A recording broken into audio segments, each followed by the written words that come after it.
Hello there, it is a Friday and welcome aboard. This is the AM show. I'm MFA Akostia at the team. Quite excited about this particular Friday. I'm not sure why, but stay with me all through the show. You just might know why, and I'm happy that we all made it through the week. Well, today, as usual, we shall bring you another exciting installment of the AM show. We shall bring you some news as well on the show.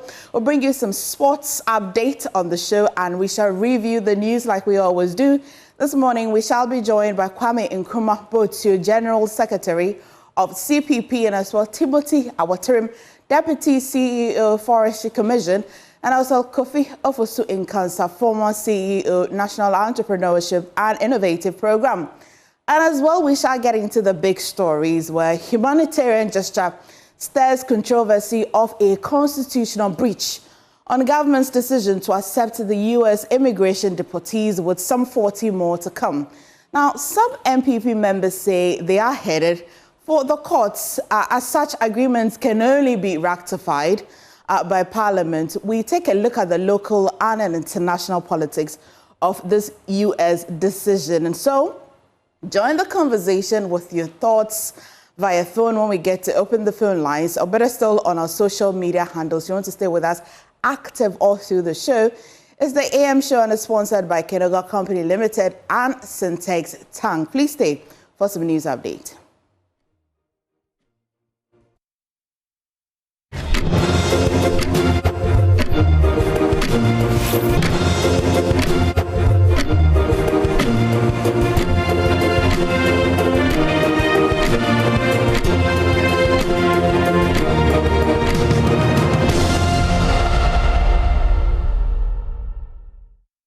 Well, let's bring you some update to the news this morning. Now, government is facing a storm of controversy surrounding U.S. deportees, with tensions escalating dramatically. The national organizer of the opposition New Patriotic Party, Nana Boakye, is firing all cylinders, threatening to hold the Mahama administration back to the Supreme Court over alleged blatant disregard for Article 75 of the 1992 Constitution.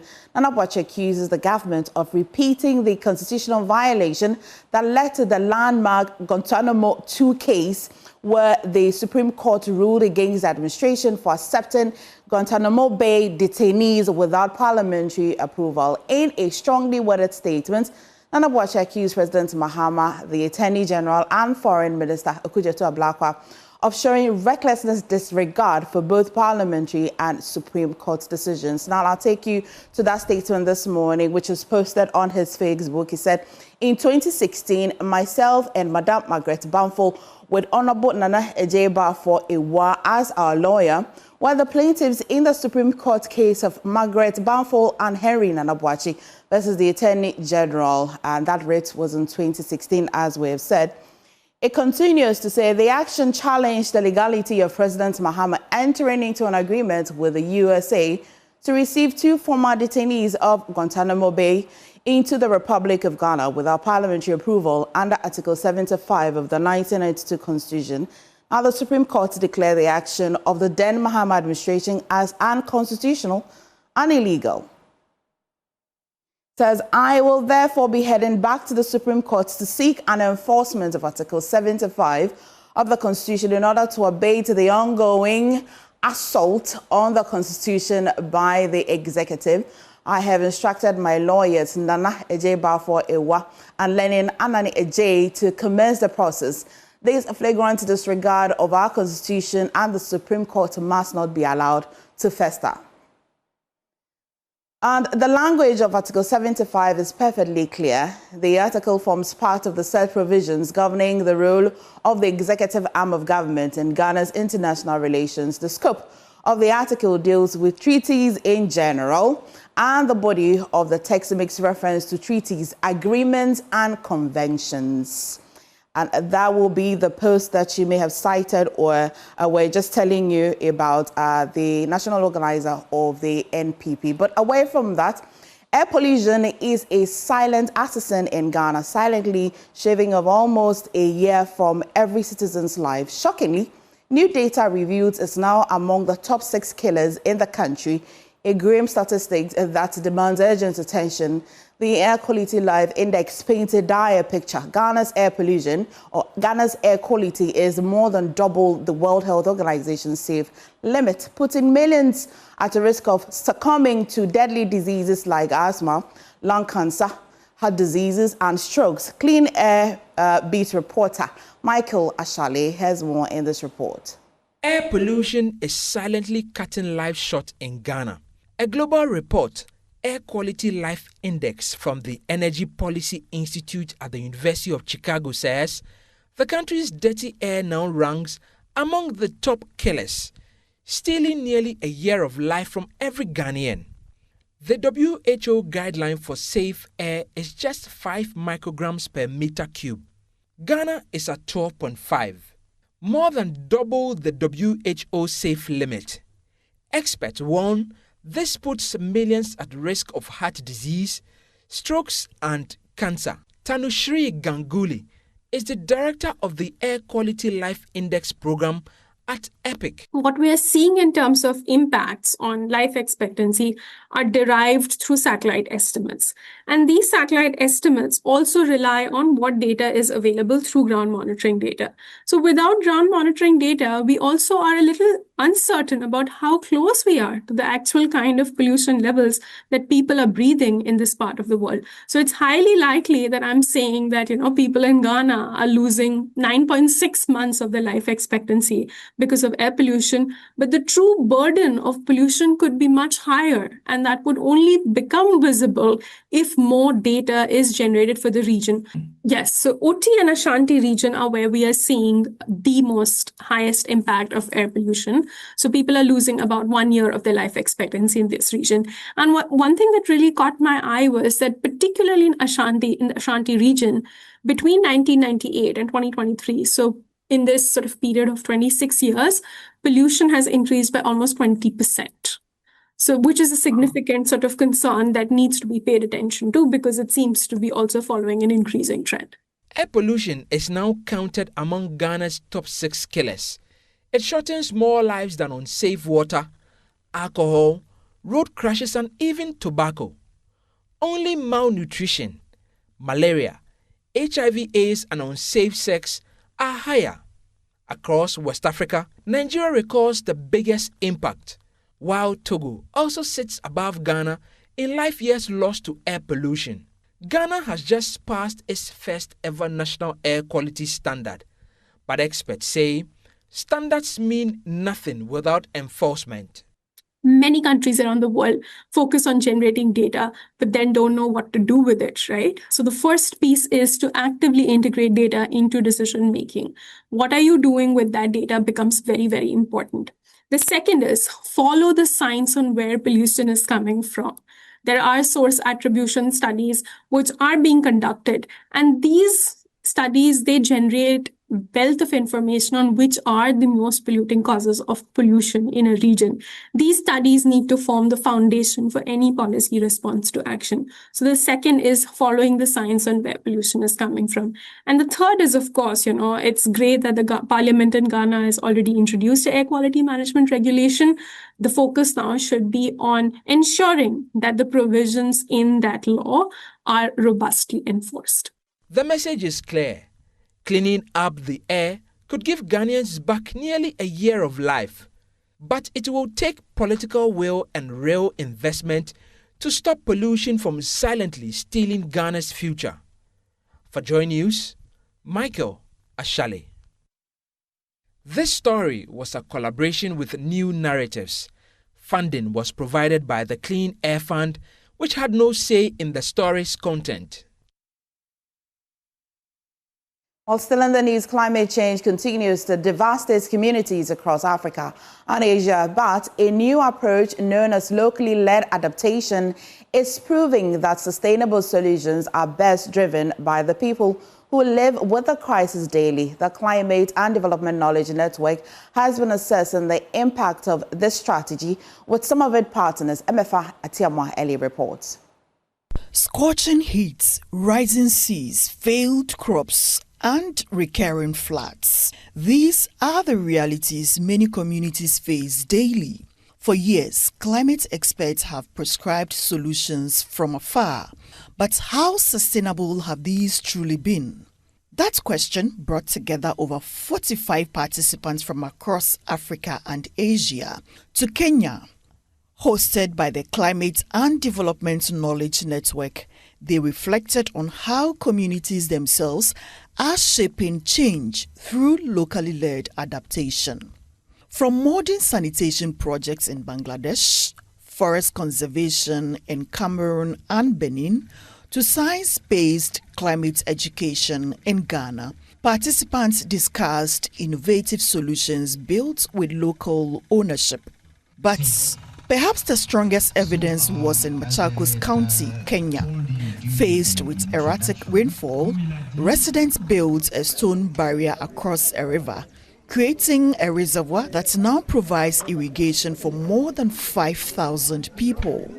Pastor James Maria is the chairman of the World Climate Change Planning Committee in Machakos. We also involve the community.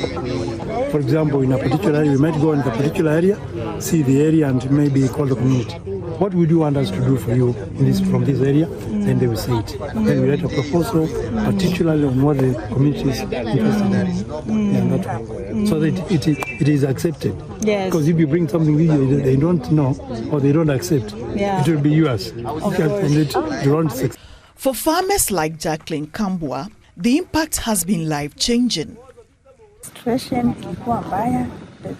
situation here was worse, but when we got this where we got water and everything is okay. We had no water before this well was constructed. We had no water. Actually, we were fetching water from far, far away to get this water. So I think this project, we have been benefiting so much. Young people in the community say they find purpose and steady work through irrigation and farming.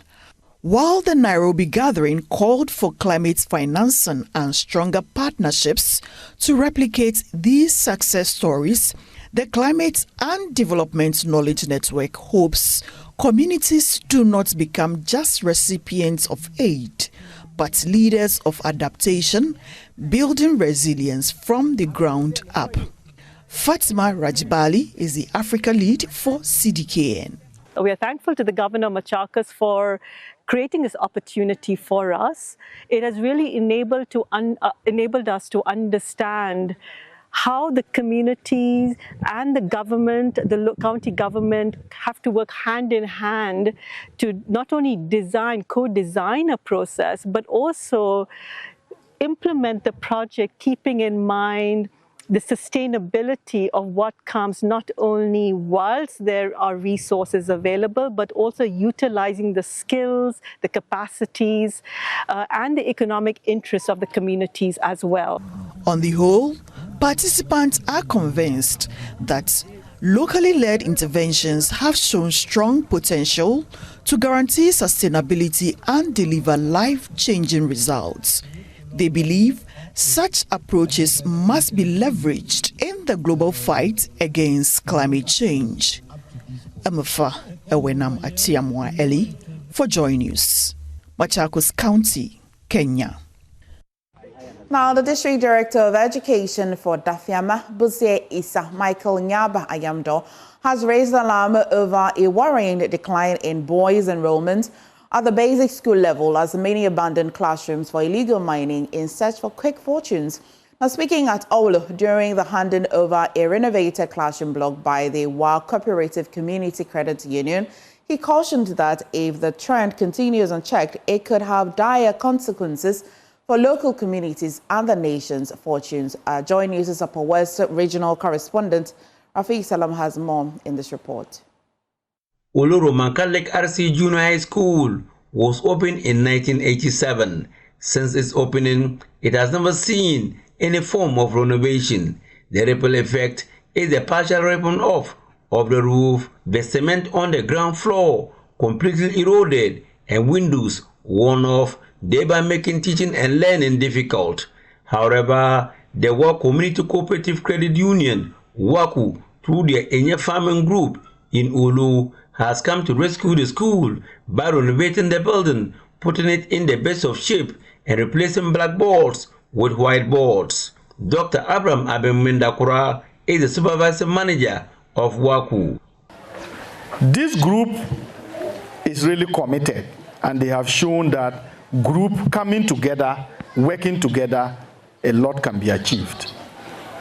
Some groups decided to back out when we decided to give the farmers equipment support instead of money, because farmers need tractors to plow, they need good seed, they need fertilizer. So when we stopped giving farmers cash, some groups decided to back out. But the Enye group remained resolute, and every year they have since been taking their loans to do their farming, and they have been repaying without any problems. Dafema Bure is a district director of education. Michael Nyaba Ayamba was commending WACU for the kind gesture, admonished parents to care for the boys in basic schools as their numbers over the years have drastically reduced. The girls far outnumber the boys. It is true that statistical service tells us these days the females are more than the males, but the margin is not the gap that we are seeing. What we are seeing is artificial. It means something is not going well. And that information that I've gotten is that when the boys get to P5, P6, heading to JSS, and their muscles are becoming relatively stronger, they are pushed to go and look for greener pastures. My appeal to the community is, let us not forget the boy child, or else one day we are going to suffer it dearly. Chief Executive Officer of the Ghana Cooperative Credit Union Association, Cyprian K. Basson, asserted that the aim of credit unions is to see to the development of their members through initiatives. Credit unions are cooperatives. We bring pool resources together and ensure that our members through that develop themselves.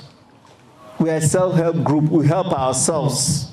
Board Chairman of WACU, John Kofisedu, spoke of the essence of celebrating the 60th anniversary. Acting in line with one of the principles of cooperatives, which says concern for the community.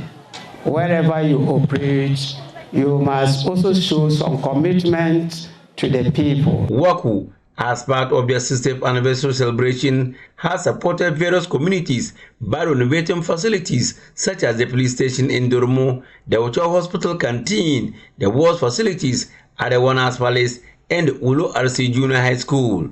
The Ulo RC Junior High School was commissioned with joy and happiness, and the head teacher of the school, Samara Daniela Chanawe, expressed gratitude to WACU. Reporting for Joy News, Rafik Salam, Wolo. Now, a Ghanaian sports scientist and education advocate Emmanuel Ajay has made history with his daring Bike to My Roots project, cycling from Munich, Germany to Ghana in just 103 days to raise 100,000 euros in support of grassroots education.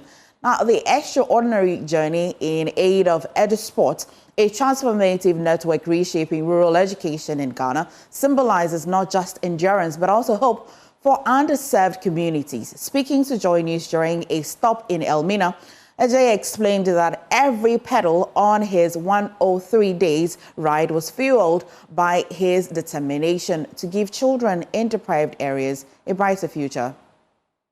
A sports scientist, philanthropist, and education advocate, Emmanuel Ajay is on a mission to improve education at the grassroots level.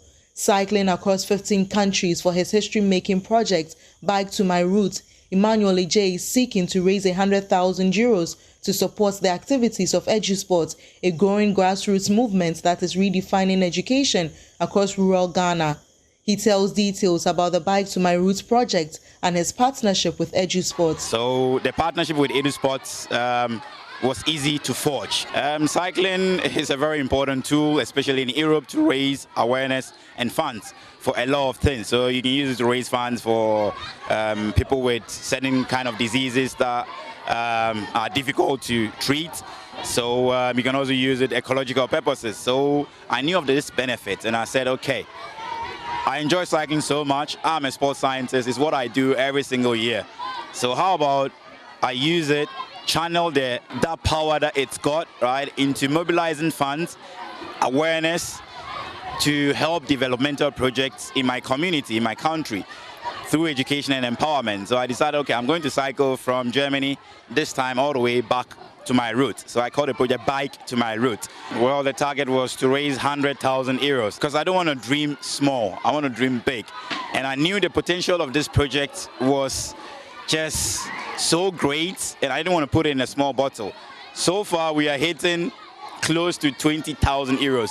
So it's just about 20% through, but it is still a significant amount of funds to raise for educational initiatives. William Donko, the Literacy and Digital Skill Coordinator for EduSport Elmina Sport, shares hopes of acquiring digital tools and devices for learners across the country through the project. Together with the Bike to My Route campaign, we are looking forward to providing digital tools and devices for learners across Ghana, and then into partnership with the Ghana Library Authority at Teshi. So this is really important because it helps us and also provide and help us to promote future-ready education for learners across Ghana, especially in deprived communities. Through the Bike to My Roots project, Emmanuel J has become the first African to cycle solo from Germany to Ghana in a historic 10,000-kilometer journey. Let's bring you some business updates. Now, the Finance Minister, Dr. Kasiel Atuforsen, has assured that Ghana's borrowing strategy will remain disciplined and focused on transformation as the country records significant progress in debt sustainability. The following report has more.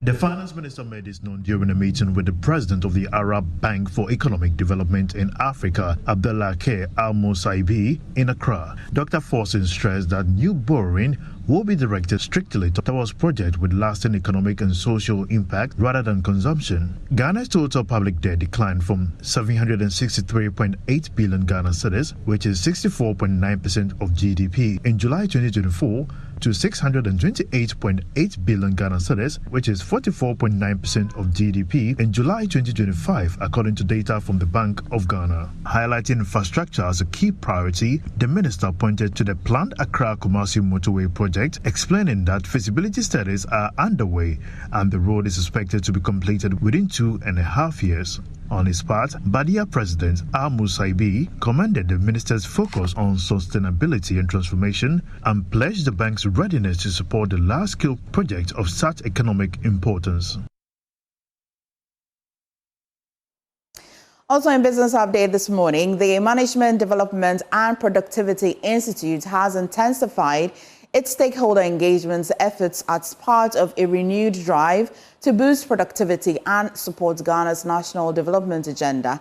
At a special breakfast meeting themed Reconnecting for Growth, Revitalizing Partnerships for Enhanced Productivity, MDPI's Director General, Professor Elijah Yendau, told Joy Business that the Institute's collaboration with key partners will enhance institutional performance and contribute significantly to national growth.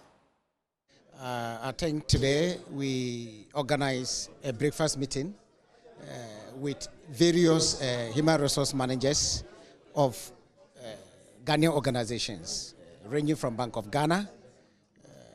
We had MPRA, we have Minister of Finance, Komsky, Ghana Water Company, and several other big companies who are our players. So at MDPI, Management Development and Productivity Institute, you know what generally what we do is we build capacity training for various public and private organizations. We undertake consultancy and advisory services for both private and public sector. We also do productivity-related studies and researches. And so we realize that it has come to a time where we need to reconnect with particularly our players within the industry. So we realize that some organizations that used to come to us for training and capacity building for some time now have not connected with us.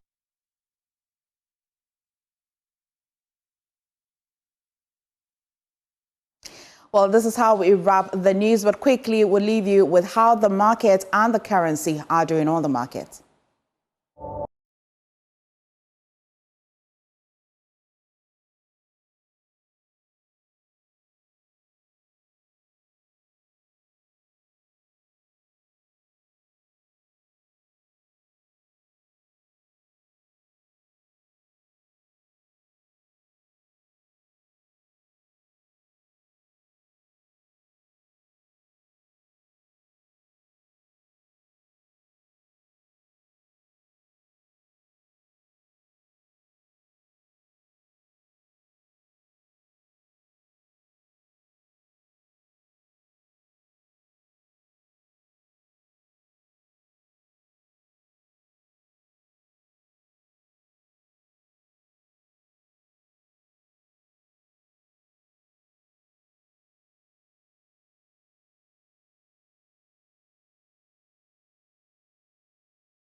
Let's do sports now on the AM show. My name is Haruna Mubarak. And finally, good news for Ghana at the World Athletics Championships because Rosie Abua has qualified for the final of the women's high jump. She cleared a height of 1.92 meters to secure her spot in Sunday's final. The 23-year-old is now the first Ghanaian to reach an individual event final at the competition in 20 years. At 183 and 188.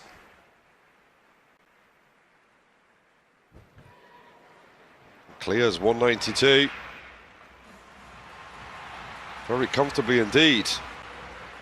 Getting into her competition is the lady from Ghana.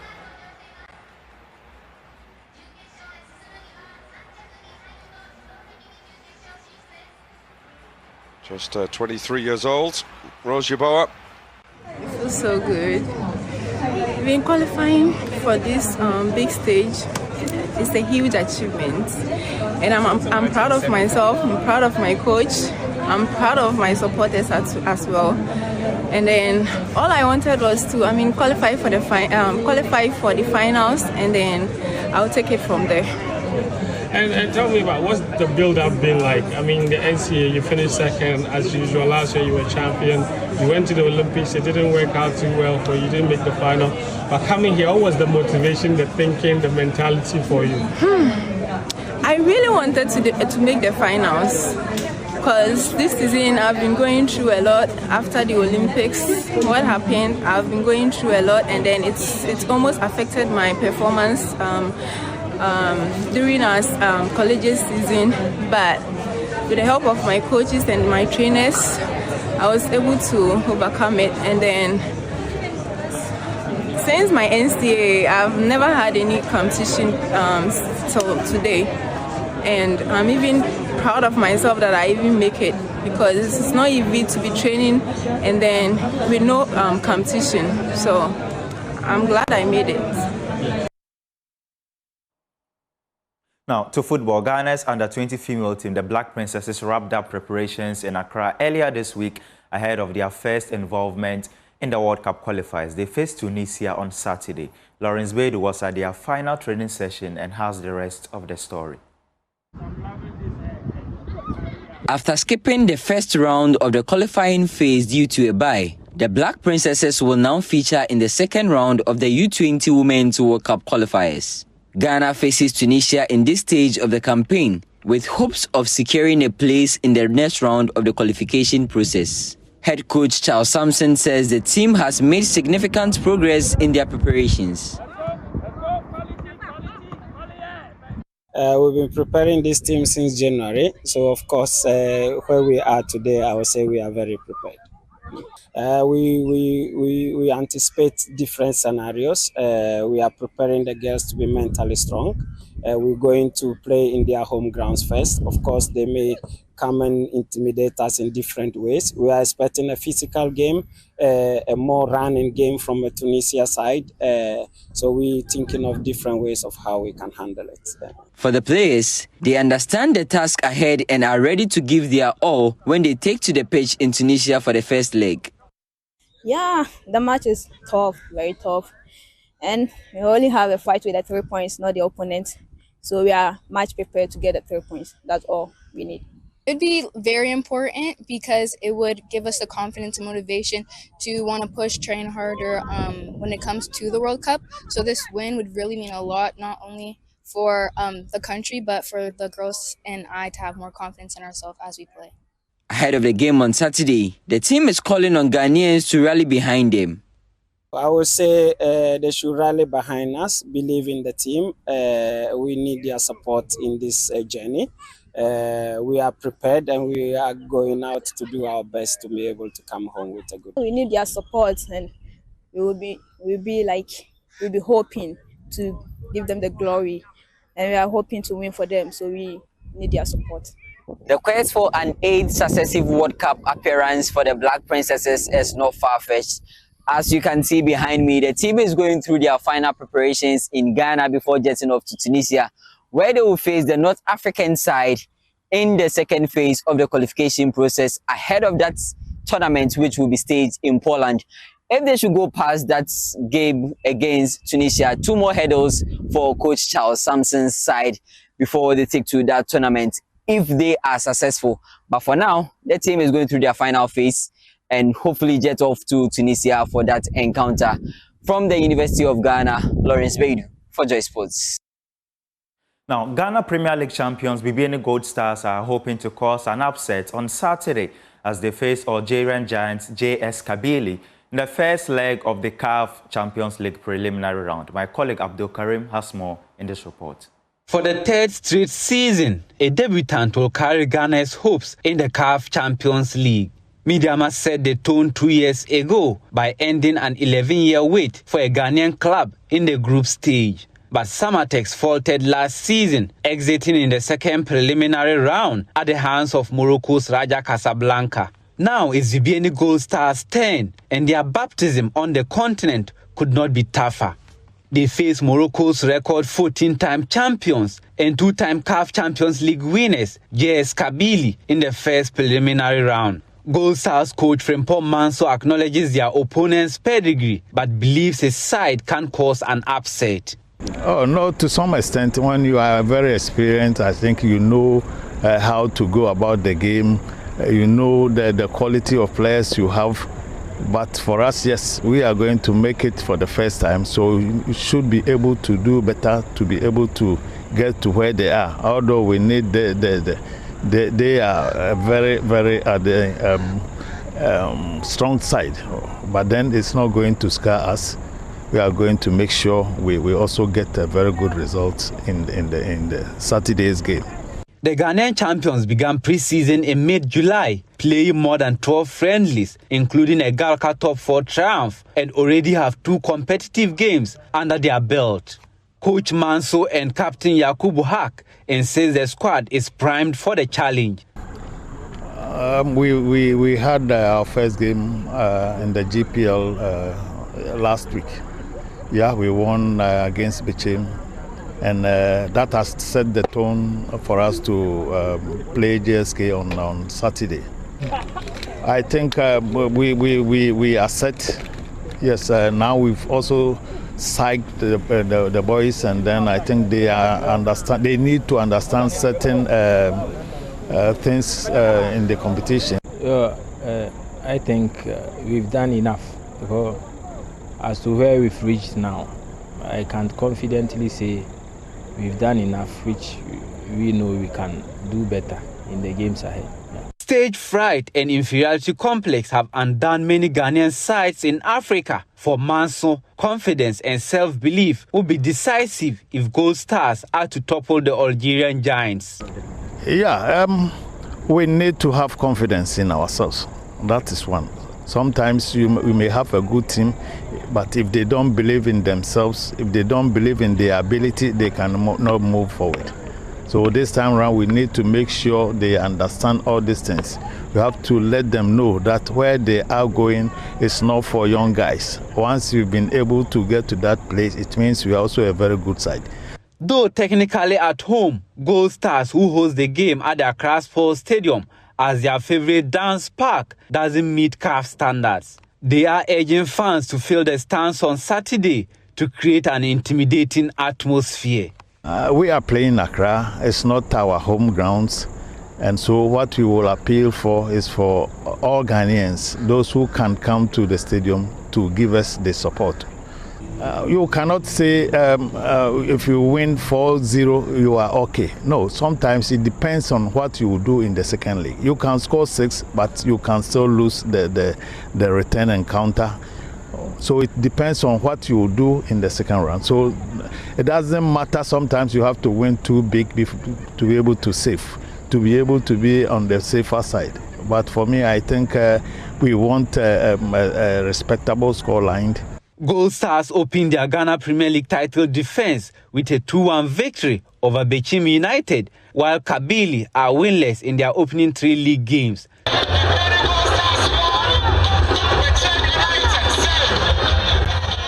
So Asante Kotoko will also be in action this weekend as they face Nigeria's Kwara United in the first round of the CAF Confederation Cup. Now, Kwara have managed just 1 win in their opening 4 league games back home, but Kotoko insists they are not taking their opponents lightly. Here's a preview of the clash. His colleagues, and then we will have the fanfare. So, ladies and gentlemen, the FA Cup champions, Kumasi Asante Kotoko. Kotoko's FA Cup triumph earned them a long-awaited return to continental football for the first time in 3 years. They are now under coach Karim Zito, who has already delivered 4 trophies since taking charge midway through last season. Zito previously guided Dreams FC to the semi-finals on their debut in Africa. At Kotoko, he wants to go even further. There were some factors that helped Dreams FC, and I hope that factors will also help. We were all on board. Everybody was giving his best. The players were disciplined, were united from the board down to the ball boy. So I'm trying to bring that factor here. Every team that achieves will tell you at the end of the day we are united. So we have to unite and then listen to instructions. We do what we're supposed to do, and then we'll do it best. And it will be okay. The Porcupine Warriors will not play at their beloved Baba Yara Stadium with a pitch declared unfit. Instead, the Accra Sports Stadium becomes their new base. However, there is confidence the change won't affect the playing body. It's just like you going to away. In the league, you go to away and you play home.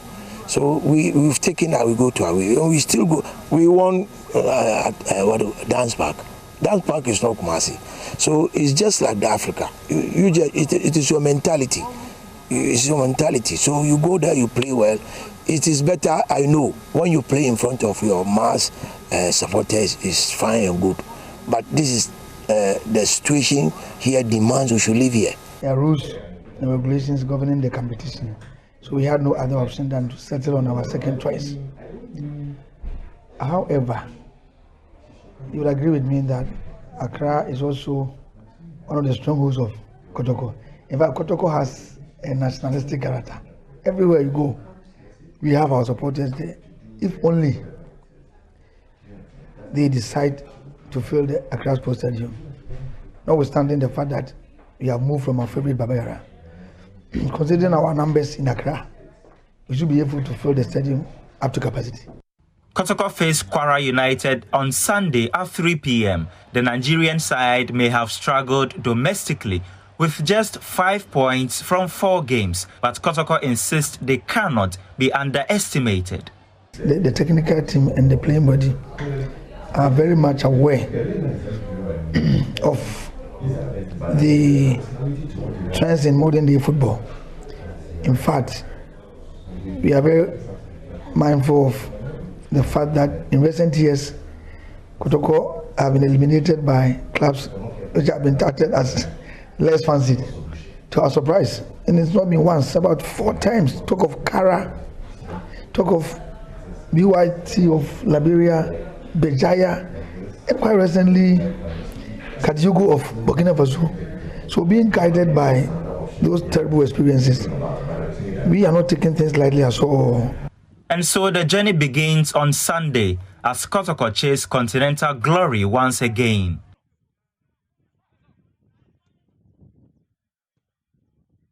Now let's check out the fixtures for match day 2 of the Ghana Premier League. Obviously, Asante Kotoko and BBN Gold Stars will not be participating, but we've got some interesting fixtures to look forward to. Mediama Sporting Club, they play tonight. They are up against, at 5 p.m., they're up against Vision FC. Hoho United will welcome Young Apostles. 11 Wonders, they take on Heart of Lions, headed by Bashir Hayford. We've got Samatex, they are up against Karela United. Beching United, they take on Basake Holy Stars. Swedro All Blacks, the newly promoted side, will host Brekum Chelsea. Diana FC will take on Nations FC. And of course, on Monday, we've got Dreams FC, who will also entertain Hearts of Oak.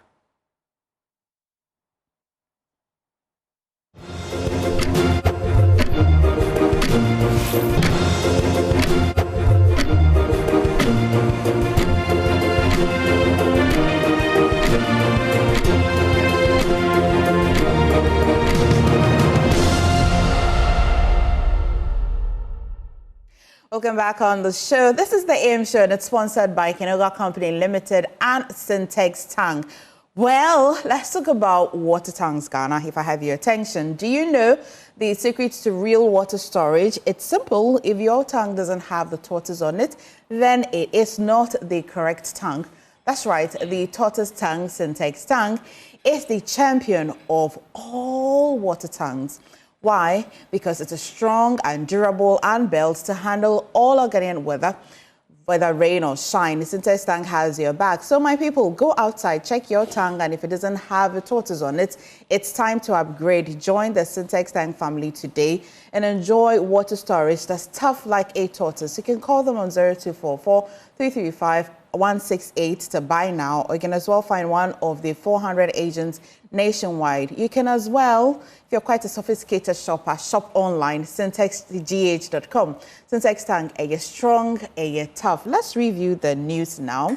And we're joined by Kwame Nkrumah Butsu, General Secretary, CPP. We'll definitely be joined by others a little later, but of course, it'll be a good time to start the conversation. I haven't seen you in a week or two. How would I calculate it?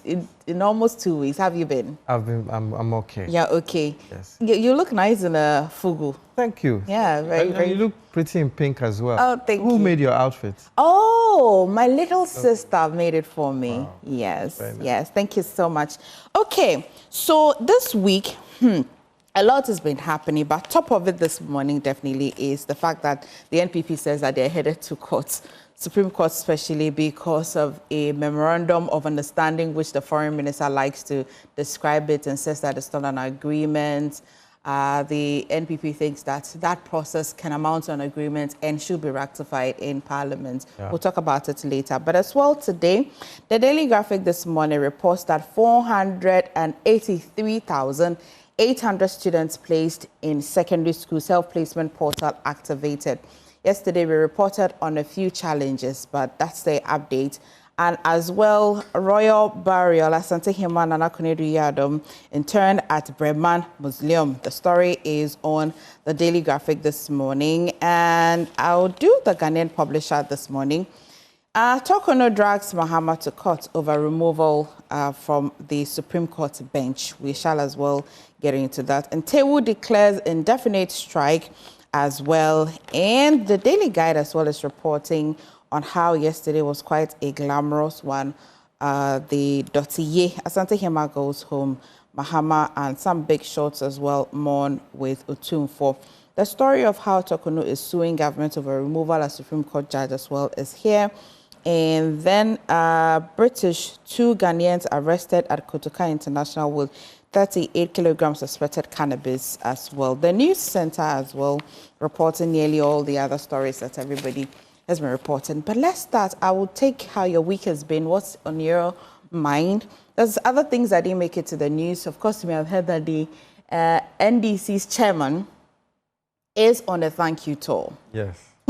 Yes, and then some people have said that it's uncalled for, it's not needed, but he's been explaining as well and giving some insights to why he decided to do that. We'll also get into that. So tell me, what has your attention? Well, good morning to you and to your cherished listeners. I am excited about this week, the coming week, because Ghanaians get to celebrate the 116th birthday of the founder of the CPP and the founder of Ghana as we have it now, Osajifo Dr. Kwame Nkrumah. So the party is feverishly preparing for the celebration. We'll be going to the Kwame Nkrumah Mausoleum at 9 a.m. on that day, as we always do, to pay our respects to our founder at his graveside. And coincidentally, since it falls on a Sunday at 10 a.m., we'll be going to one of the churches nearby, Accra Ray Church, for a birthday Thanksgiving service. And then after that, we have some other activities lined up, which will be coming out soon. And it's been an eventful week for the party. We've started a reorganization and re-registration exercise in all our regions, and the feedback has been encouraging. We've rolled out our new party membership cards, and people are really, I mean... What's different about this year's rolling out, the rolling out that you're doing? What's different about it? You know, at every point in time, every party has to take stock of where it is, re-register its members.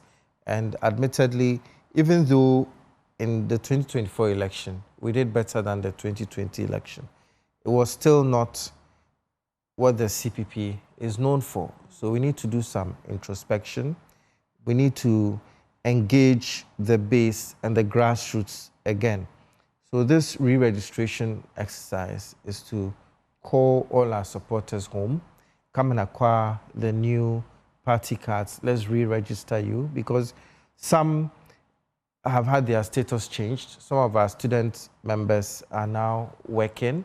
We need to know where you are now, how we can assist you, how you can assist the party, and most importantly, how through the party you can assist the country, because the country doesn't belong to any one political party. It's a democracy. It belongs to us all, and whether you're in opposition or in power, you don't wait till election to act. Whichever policies you have, whichever ideas, you engage the youth, you engage people, and see how you can carry it and how to spread the message to assist the sitting government and also other opposition parties. So, so basically, that is what, it's a re-engagement on the ground. This year, how do you feel about the birthday that's coming up? You have just told us the plan that you'll be rolling out, but personally, how do you feel about this year's birthday? Oh, I'm very excited about it, because even I would say that the current government has always had socialist policies, which is geared towards the, what do you call it, the principles that Osajifo stood for. But we also see that in the past 8 years, with the free SHS policy and other policies, they are all geared towards an Nkrumah's socialist policy. So Nkrumahism has become more relevant than ever. Right. Not only in Ghana, but worldwide. People understand more what he stood for.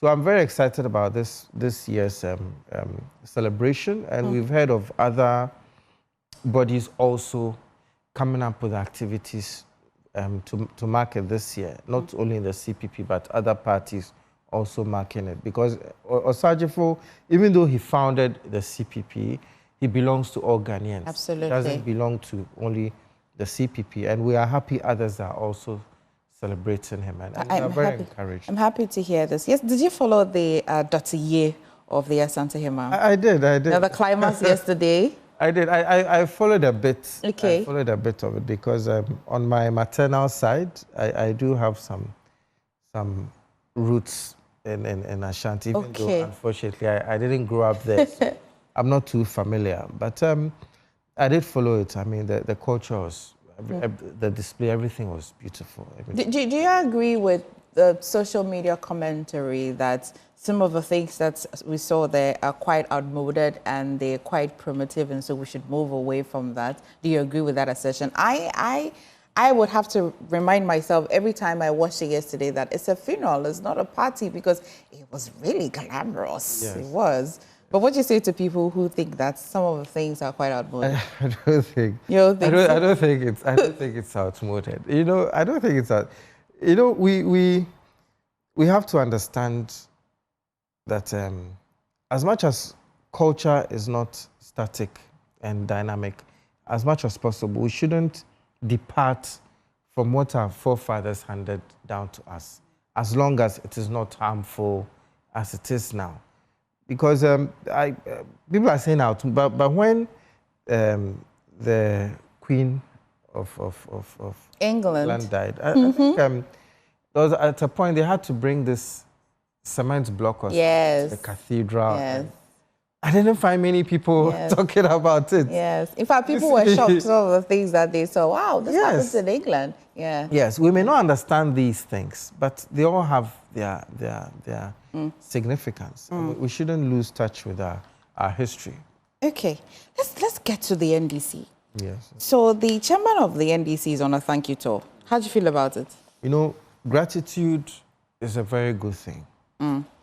People always complain that when it's coming to elections, the politician is your best friend. After elections, he forgets about you. You should not forget those who put you in power, or those that you went to convince to put you in power, whether they voted for you or not. Gratitude is always it always has to be a continuous engagement.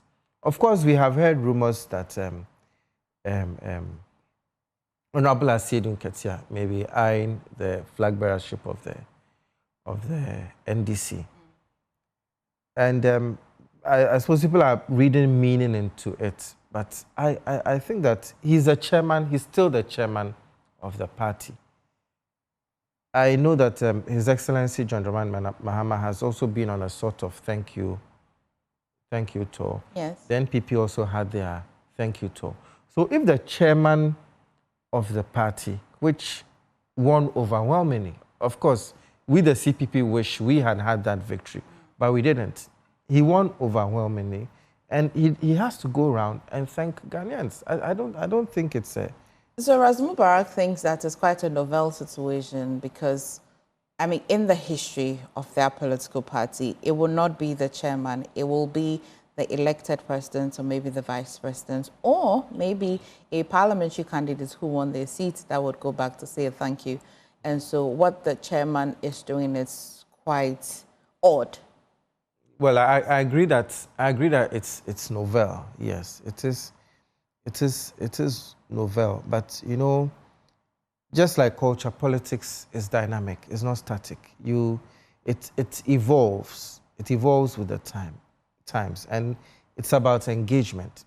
There shouldn't be a gap between the politician and the electorate. That engagement should be continuous. It should not only be in election years. Yes, it is novel. And I suppose maybe some of the MPs have gone round doing thank you, which is good.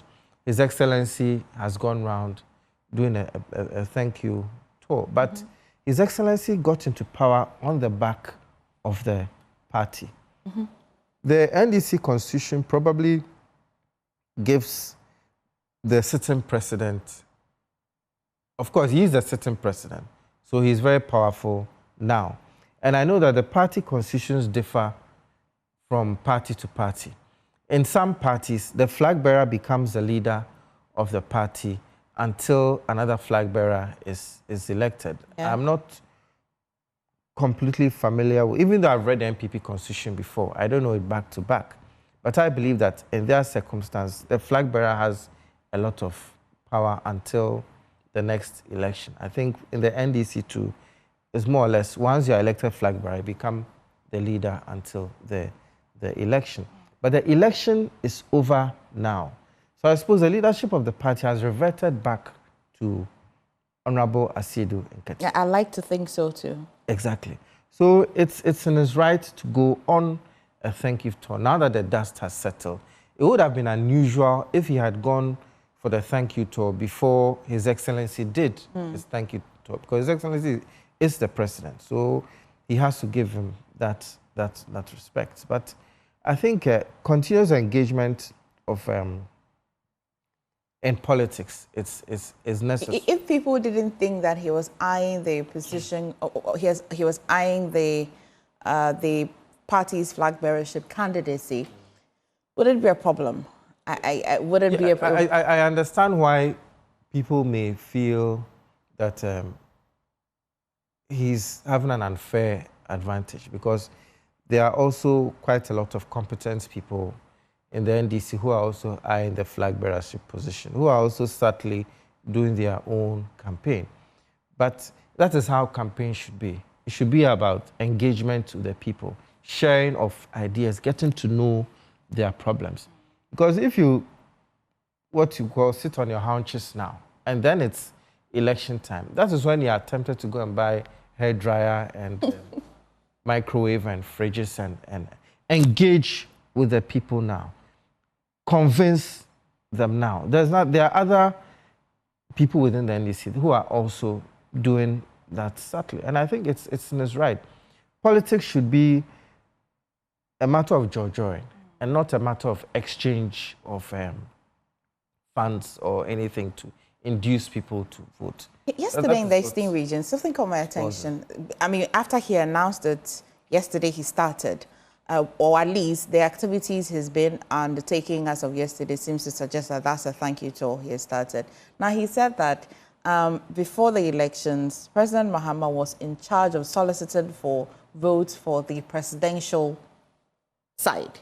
And he was in charge of soliciting for votes or convincing people to vote for the parliamentary candidates. And it's the reason why there's that high number of parliamentary seats that were won in 2024.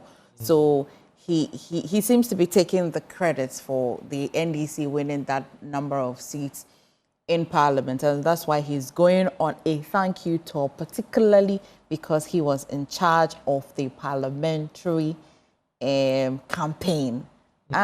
How does that sound? Well,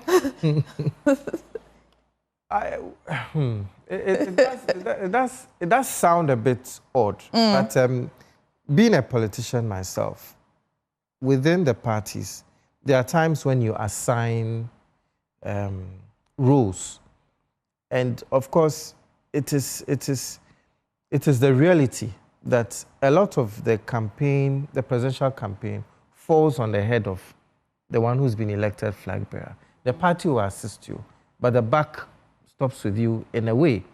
Just that you shouldn't go outside the party's constitution. You shouldn't drag the party's image in the mud and all that. So it's a bit confusing, because if he's saying that, so is he saying that then President Mahama did not have any role in the parliamentary victories that we had? As in, is it that he didn't support financially, he didn't campaign with them?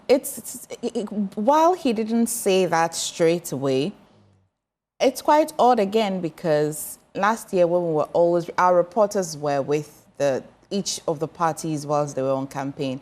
And you're likely to see both the presidential candidates, if they went into a particular constituency, it will be the president and the parliamentary candidate as well. And so I think because he had seen the concerns that people have raised, that it is quite odd. Some also have described it as a distraction. In fact, Franklin Kujo of Imani actually said that, well, for chairman, if you wanted to get busy, why don't you get busy by visiting the areas that have been destroyed by illegal mining? Some people have said that it's not his duty. He's only a chairman of a political party, not part of government. So why would he have to be touring places where the government has promised they will solve illegal mining? So yesterday, that explanation, indeed, I know that he went on a campaign tour last year, which of course, because of election brief, we were always here giving the people the updates. But of course, it comes in the wake of the fact that people think that he's eyeing. Oh, yes. What's wrong with it? If he is, anyway. Of course. I mean, we shouldn't beat about the bush. It's part of, it's probably, of course, I was, as to say in law, it seems there's prima facie evidence on the surface. On the surface, it can be part of his ambitions. But as long as he's not going outside his party constitution, I don't think there's anything. If anyone feels he's doing anything outside the party constitution, then he can be taken on, because campaign is campaign. Whichever way that you can help your cause, you have to do it. And he has a right, just as all Ghanaian citizens above a certain age have a right to eye the presidential seat. Okay. Yes. Stay with me. Let me bring in Wanda Madilo joining us via phone. Wanda, it's a good time to talk to you this morning. I hope you're well. Yeah, I'm very good, and a very good morning to your viewers. Good morning. And so the chairman of the NDC says that he's on a thank you tour. How do you feel about it? Well, yes, of course. I mean, when people work for you, you go to them and you seek their endorsement, their support, their blessing. I think it's all right to go and thank them. Too many thank you, gratitude spoils nothing. In the NDC, I don't think we have a challenge with any party official in that capacity wanting to thank the people for whatever they have given to the party in the last elections. You know that we have been in opposition for clearly 8 years.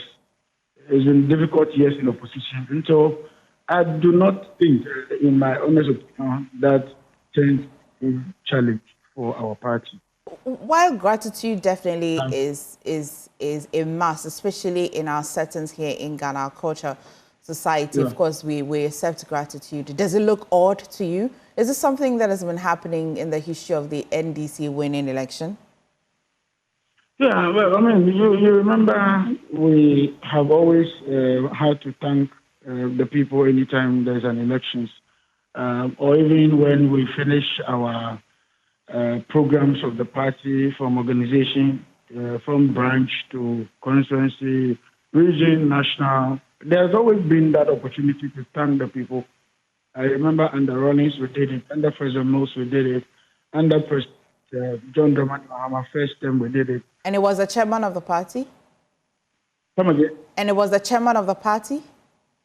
Well, I need to state that in the last, we had virtually three, faced General had his team, as it were, as chairman, leading the party. Then His Excellency Mama also had a wing, which he, and then I think we've always had vehicle, then this vehicle, and then. Wonder if you'll just position yourself well so we can hear you, kindly. Yeah. Okay. Am I clear now? Yes, quite.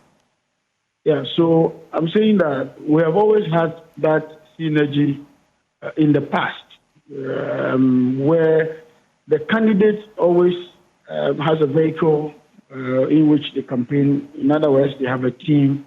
Then the party has a team, usually led by, usually it will be led by the General Secretary. You know that the General Secretary, by default of our party, usually becomes the campaign manager or chairman. This time around, I think Sedu was one of the people who led that wing.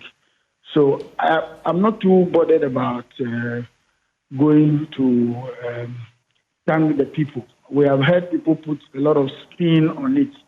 To date, that has not become a challenge for the party yet.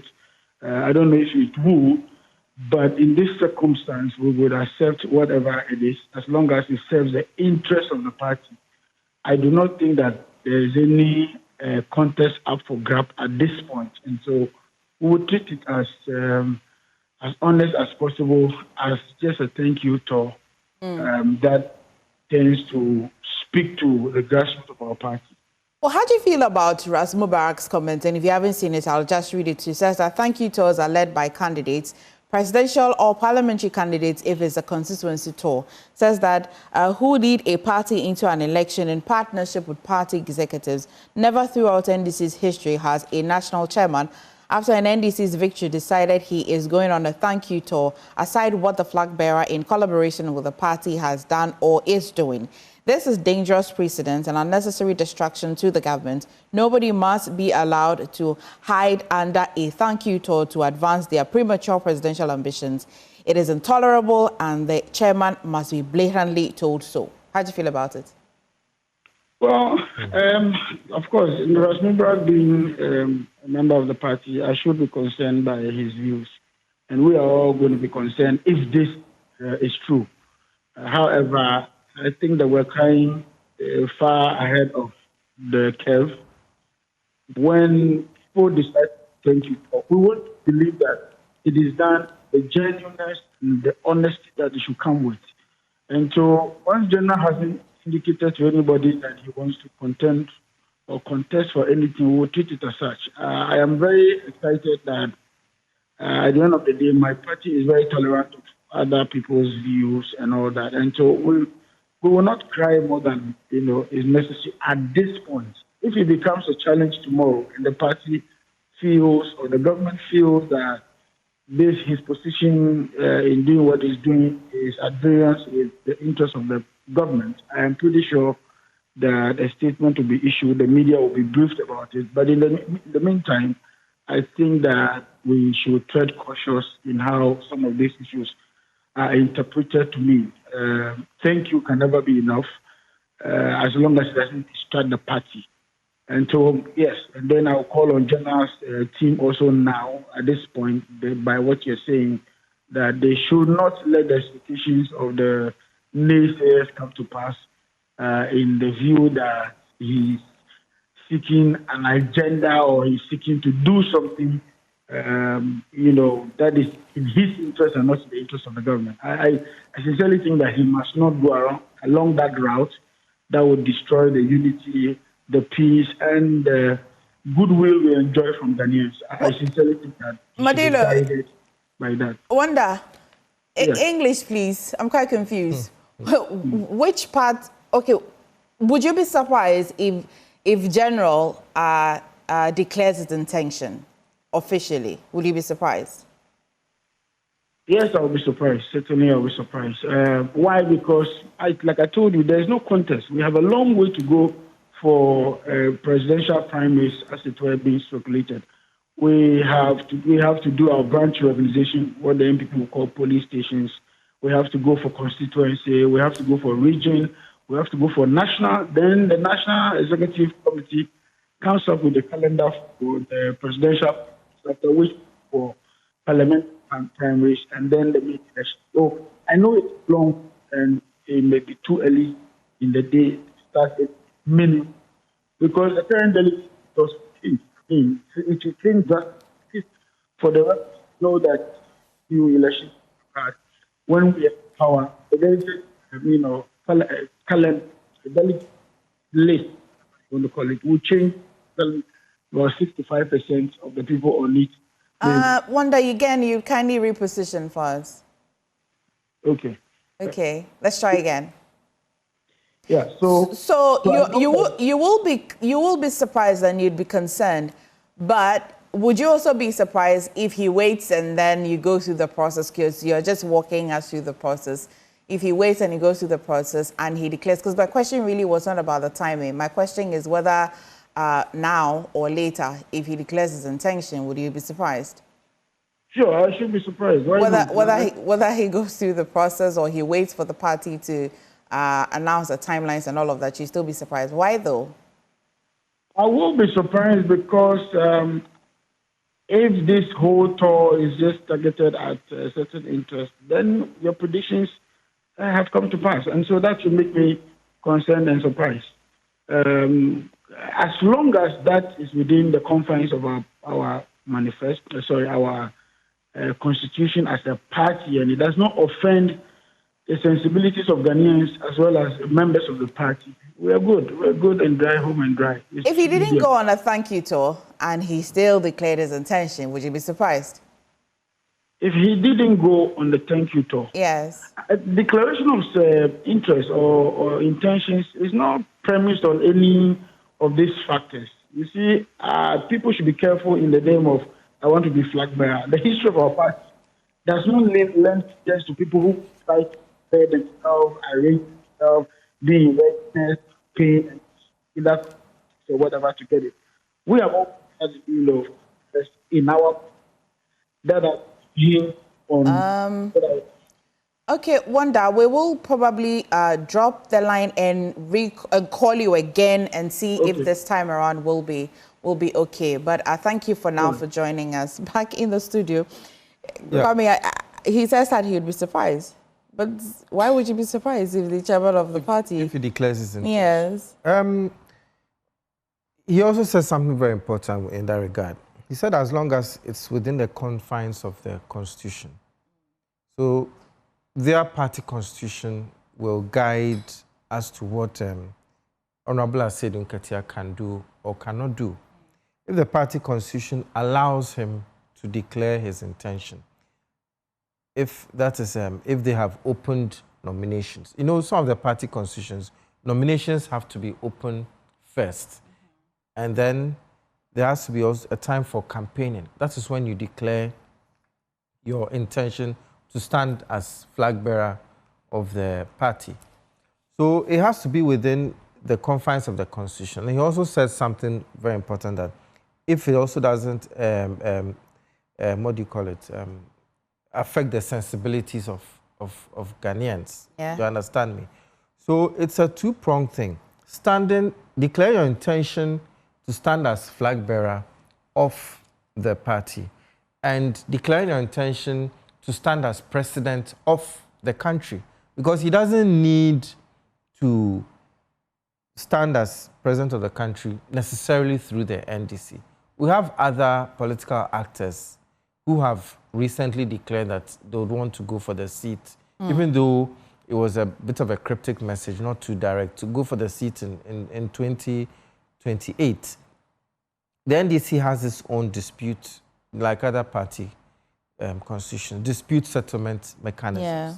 If any other person who's eyeing the flag bearership through the NDC, ultimately the seat of government, they can activate those dispute settlement mechanisms and then call him to order. But Wanda said he doesn't foresee him declaring his intention to contest as flag bearer of the NDC, because I know that under most party constitutions, including that of the CPP, you cannot do that until campaign starts. Okay. Yes, so Okay. if he goes ahead of that, then his own party can sanction him. Okay. And that sanction can involve even being disqualified at the vetting stage. And you know that a strong internal democracy is important for every political party, which means that everyone from the polling station executive up to the national chairman is under the party constitution. And when you fall out of line, you can be sanctioned for that. And I believe Honorable Asedu Ketia, he knows that. So I don't think he will go beyond that. But if indeed Ras Mubarak and others feel he is going beyond that, then they can call him to order through the party constitution, because issuing the public statement. If you look at Ras Mubarak's post, it really does not suggest any violation of their party constitution. Yeah. It seems to be only attacking the look and feel, the optics of it, in which that one, you really cannot drag anybody through disciplinary measures because you think that what they're doing defeats the optics or morals of your constitution.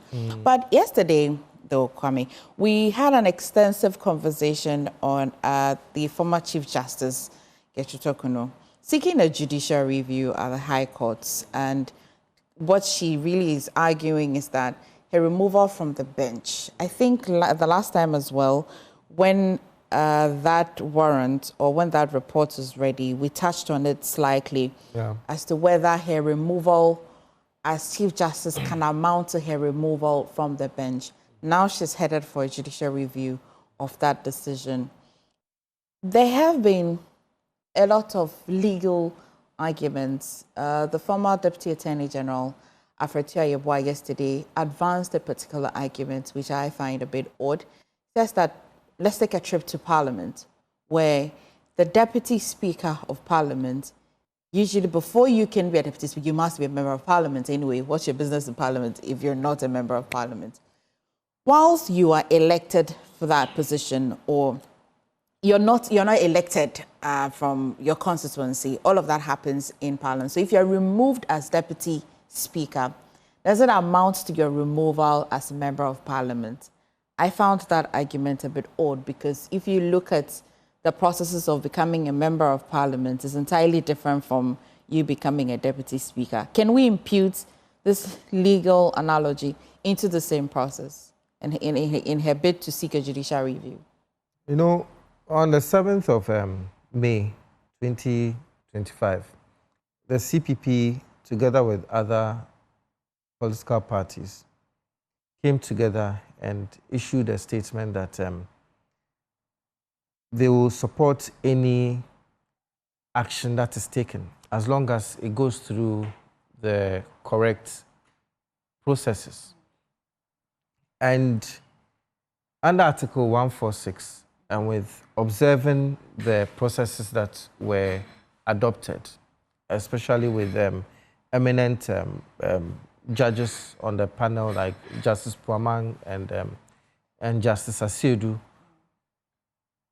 I believe that the correct processes were followed. This is my personal view as a legal practitioner. The correct processes were followed regarding the removal of the Chief Justice under Article 146. Okay. But in all honesty, when I saw the statement removing her ladyship, and it said removing her as Chief Justice and as a judge of the Supreme Court, I have to admit that I was a bit unsure whether that was legally right. But of course, it's a novel situation because she was removed as Chief Justice in that office. That doesn't automatically mean that she's also been removed. Yes. If she was being removed as a justice of the Supreme Court, yes, then automatically it would take away the Chief Justice as well. Afratiariba also advanced that argument. Exactly. So, but I've always said, and as I always say, that in 2015 September, around this time, 10 years ago, in Anas's movie Ghana in the Eyes of God, I always said that I believe in our judiciary. Our judiciary is one of the strongest in the world, in my point of view, as a legal practitioner of a few years practice. And I know that our judges can handle this issue dispassionately. But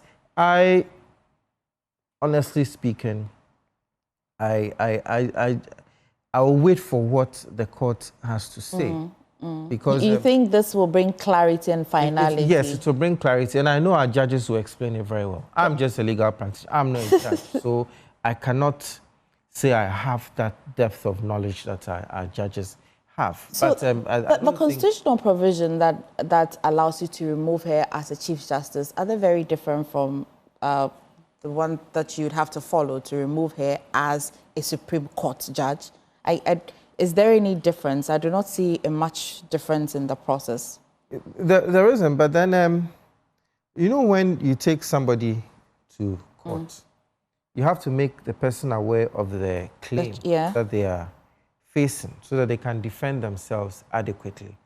If the suit brought against her was to remove her as both Chief Justice and a Supreme Court judge, then she would have been able to defend herself as to why maybe she can be removed as Chief Justice but not as a Supreme Court judge. So this, in my humble opinion, counts as an element of surprise, because in legal proceedings, you are not allowed to be surprised. And even to go further, when it comes to, let's say, what she's going through is not a criminal prosecution. But when it comes to criminal cases, for example, and you come to court for a crime, and then in the course of the case, you are found to have committed a lesser crime or another crime, you can be sentenced for that other crime also. Okay. But you'll be given adequate notice of it. And anyway,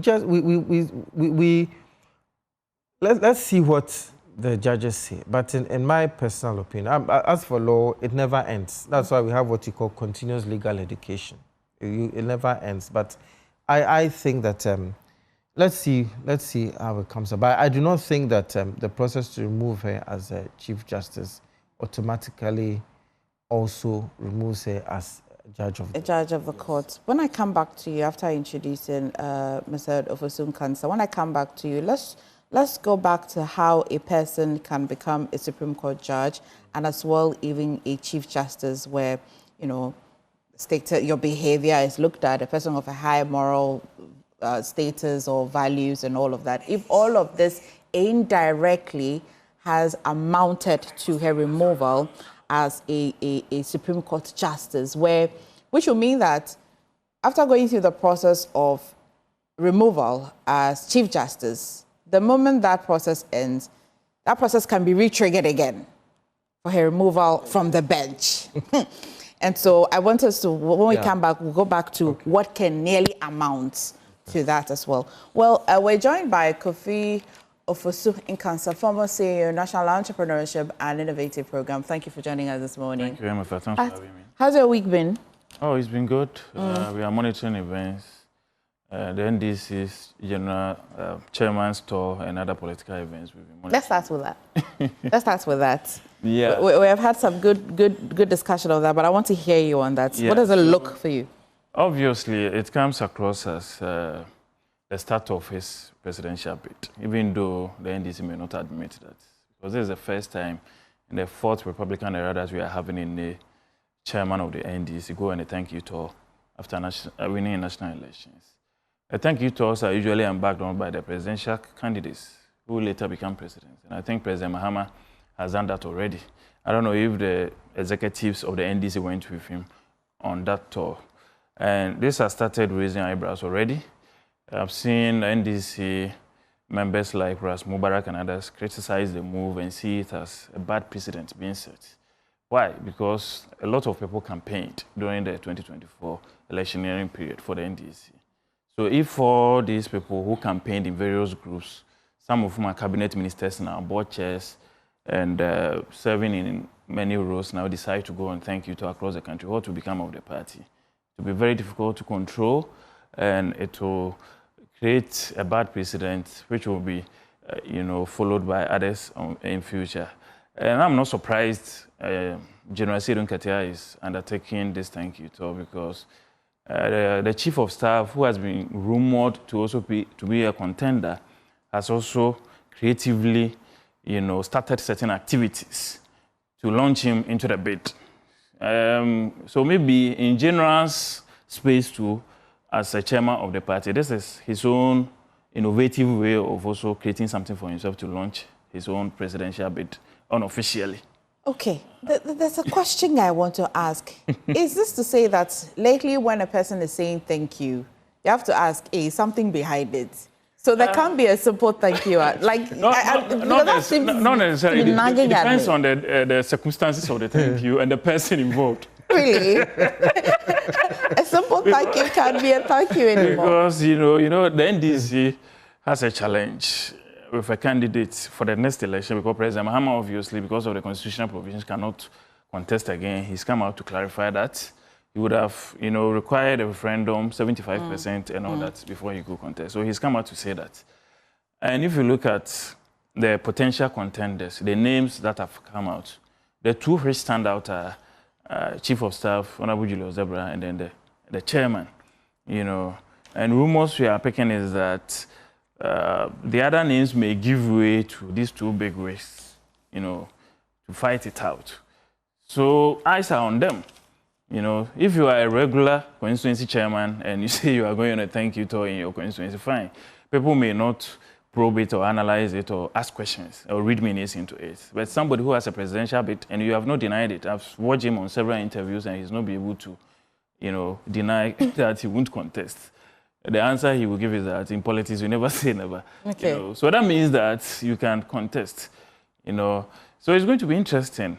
We have scheduled ours early enough to make sure we are done with this as early as possible so that we can concentrate on criticizing them constructively. Have popcorn in your hands to criticize the NDC. Yes, that will be going. Yes, because as a responsible opposition party, our democracy is a bipartisan one. So we have to do the work of the... How do you feel about Info Global Analytics putting Haruna Idrisi as the front runner? I don't think... Does it surprise you? I don't think. Haruna is a grassroots person. You don't think... He's well grounded. But you just said here in politics, never say never. Oh, yeah, how did you think I'm basing that... I'm saying that based on these reasons, President Mahama coming from the north and the fact that Haruna sees Honorable Julius Zebra and General Mosquito as his seniors. What I have picked is that he may partner any of them who wins. Because of his, base in the party. Nobody can deny the fact that he's a good politician. He's a grassroots politician. And Haruna, since his Nooks days and what he's done in the NDC, has distinguished himself, both in government and in opposition as a great politician. So I will not be surprised to see him partnering any of them, but I'll be very much surprised if he comes out to contest any of this. I have tested that on social media, and some of his members of his fan base came to tell me he's not contesting. He's not contesting. Yeah. Unless my NDC brother can say that. No, he's not. He's CPP. Oh, you are CPP? Yes, he's General Secretary of the CPP. Oh, but I've got Wanda, are you with me? I'm here. Right, I'm glad that you have stayed with me. If you have a question for the NDC person, you can ask through me. But Kofi here says that he doesn't think Haruna, and here's the context of the conversation. So the Global Info Analytics, right, says that Haruna Idusu seems to be the front runner for the NDC per their research. And he thinks that Haruna will not contest. How do you feel about it? Well, some of these questions are a bit difficult to answer because... Why, but you belong to the NDC, do you know? No. When it comes to intentions, it's always personal. But we have characteristics of the intentions. Over the years, and you have seen how people contest, and you see their behavior and pattern. Yeah. You're not emphatically saying it, but, I mean... No, I agree, but I was the first to let you know that in the NDC, how our flag bearers have evolved is sometimes completely different from what you see in the other political parties. You would never see people angling for... Are we going to have another Swedro declaration? Ask him for me when he's done. Sorry? Are we going to have another Swedro declaration? Okay, I don't know what that is, but I'll ask you. When that proceed? That's where they chose, they selected President Mills without an election. Listen to what I'm saying. You are busy talking about... Wanda, go on. Okay, so maybe the question is, this is Global Info Analytics. They work with data. It's not intention. This is data. I'm saying that issues are usually ground on and on values or provisions of the Constitution. And I'm saying that at least the 92 Constitution, how this in terms of who becomes it. Wanda, you'd have to explain to me where you are this morning for the network to be behaving like that. But we'll try and reconnect again and back into... Is it far? Yes. Is it okay Let's try it again. Oh. Is it okay now? Only when you're asking if it's okay. Is it okay? Yes, proceed. Okay. I'm in Accra, so I'm surprised this is the situation. Okay, so I'm saying that the history of our party, and I was saying that organizations are founded on their values, the precedents, or the history, and then virtually what runs the party, which is the Constitution. NDC, after 1992, has evolved with its flag bearers through a certain evolution. It has always been organic. It has always been... preemptive of destiny and all that culminates in who becomes our flag bearer. Okay. If you look at Rawlings himself becoming flag bearer. So we should throw the Global Info Analytics data away. We shouldn't work with it. Because none of those people, Global Info Analytics is being speculative at this point because none of those people have actually declared their interest. We are suspecting. We are reading meanings. But Julius has not told anybody he's contesting. Asiedu hasn't told anybody.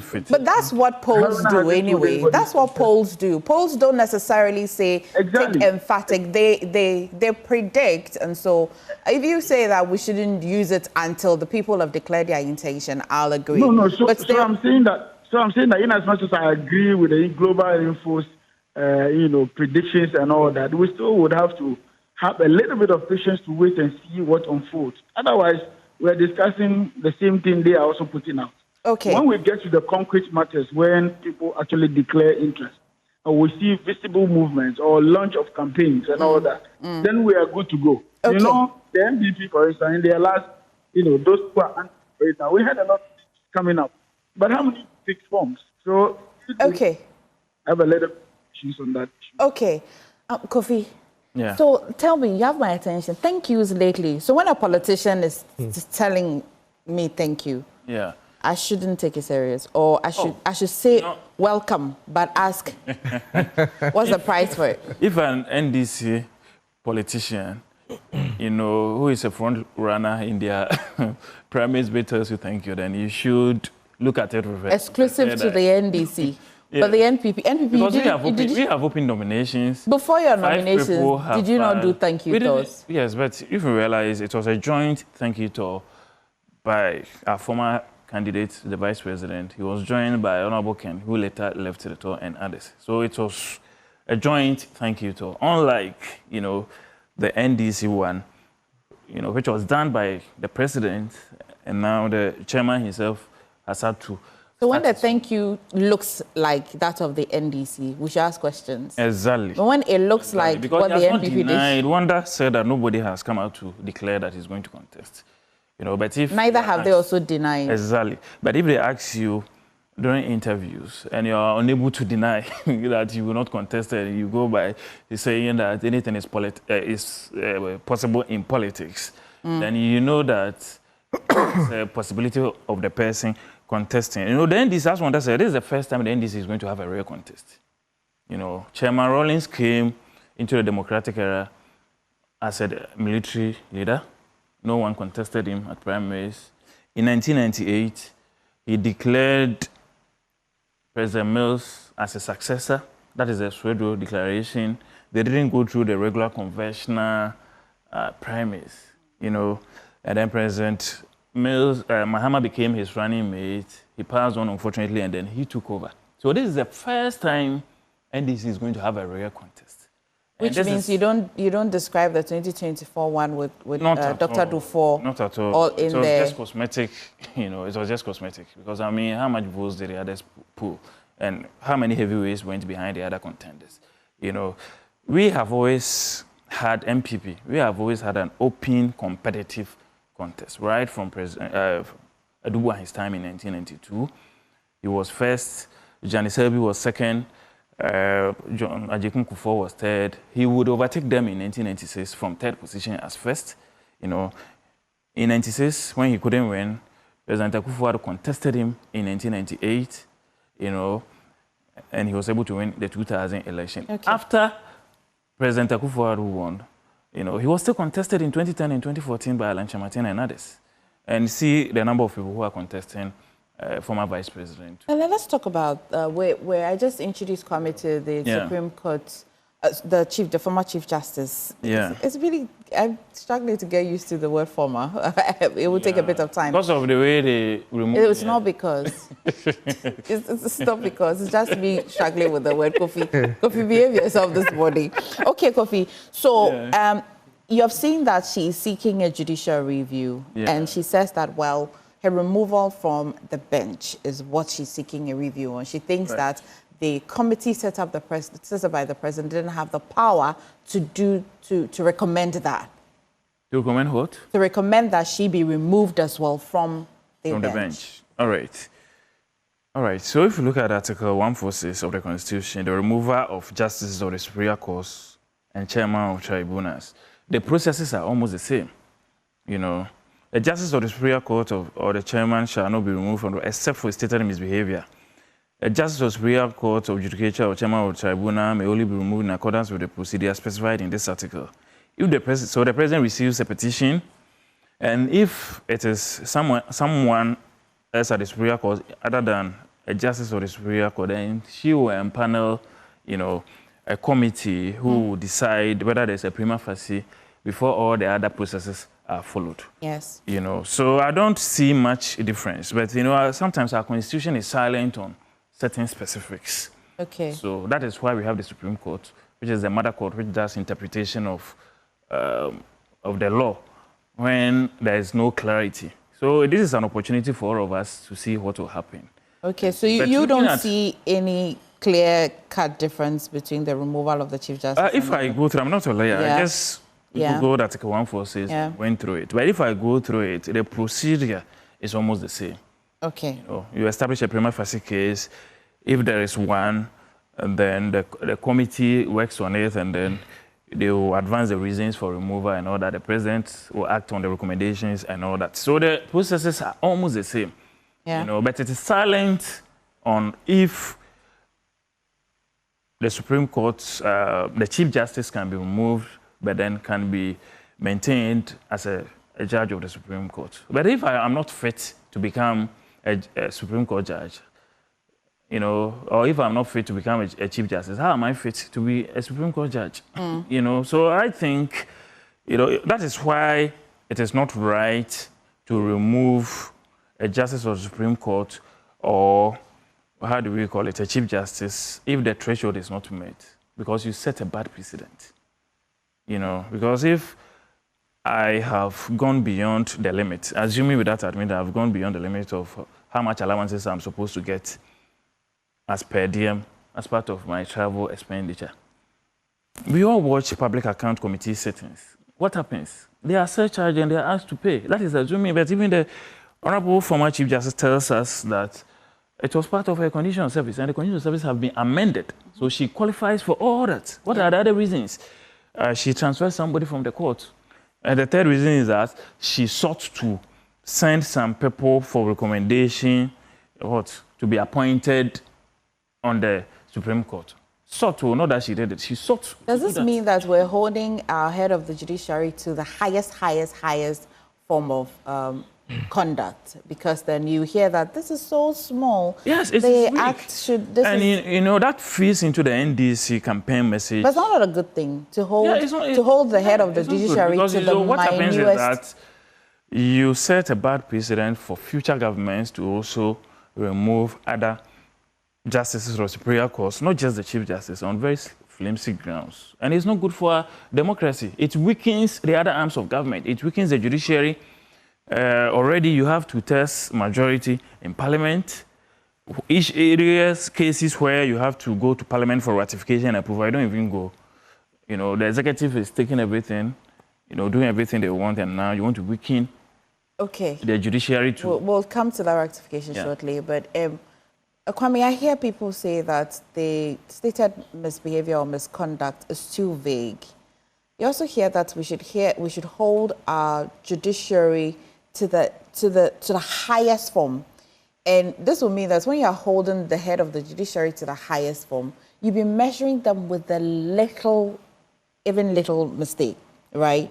Yeah. Do you see the argument that the members of the other party or legal practitioners are advancing that, oh, this is too small? Why subject? It makes the removal of a Chief Justice very easy.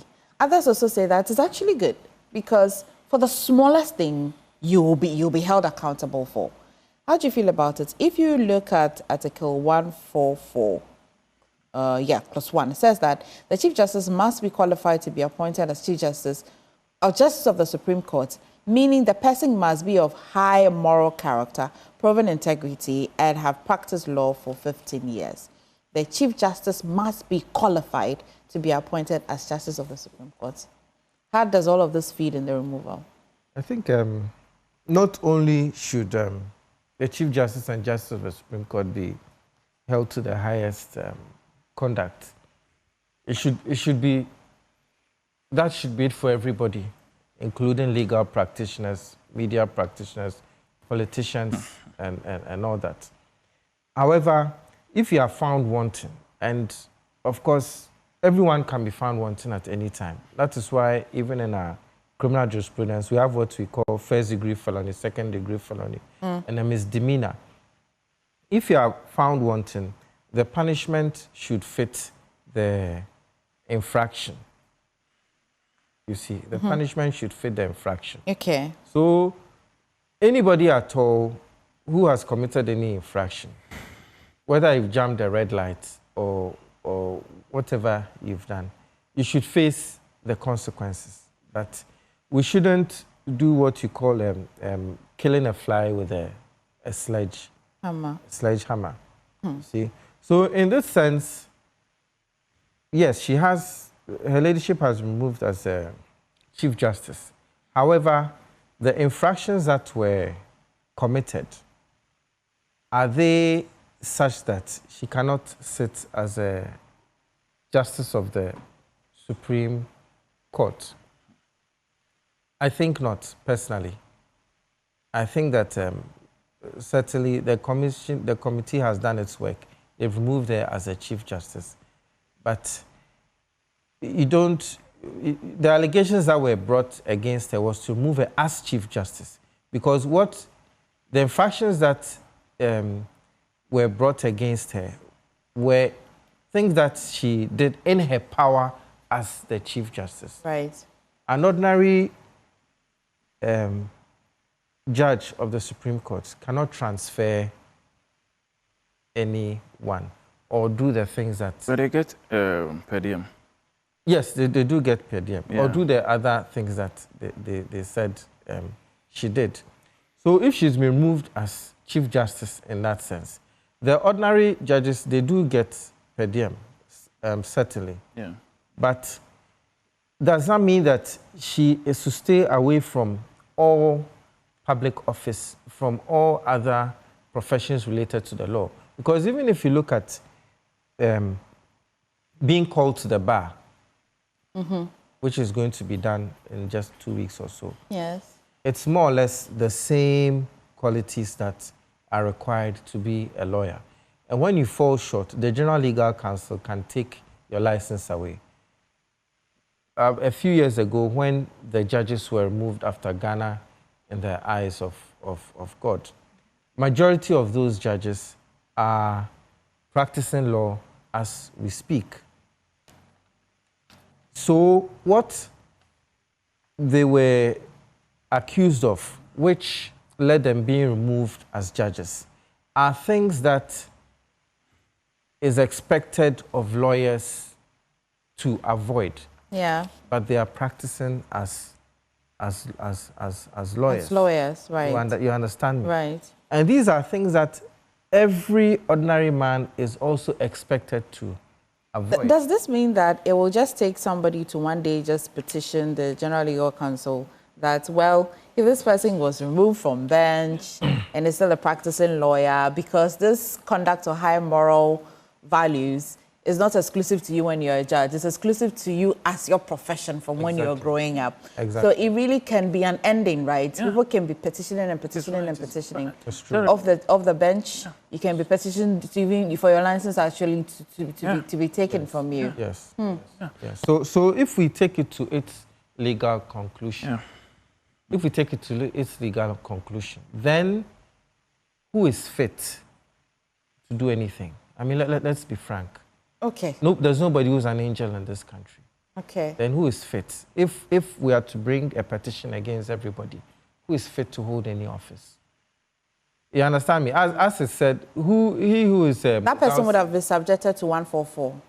And if they don't meet the threshold, they will not hold the position anyway. Exactly. So once you meet the threshold of 144, it means that 166 will be applied to enforce 144. Exactly. What do you think? I'll come back to you. Think about it. I'll come back to you. Wanda. Yes, good morning again. Wanda, you have followed the conversation so far. So the Chief Justice is headed for a judicial review. Also, Yeah.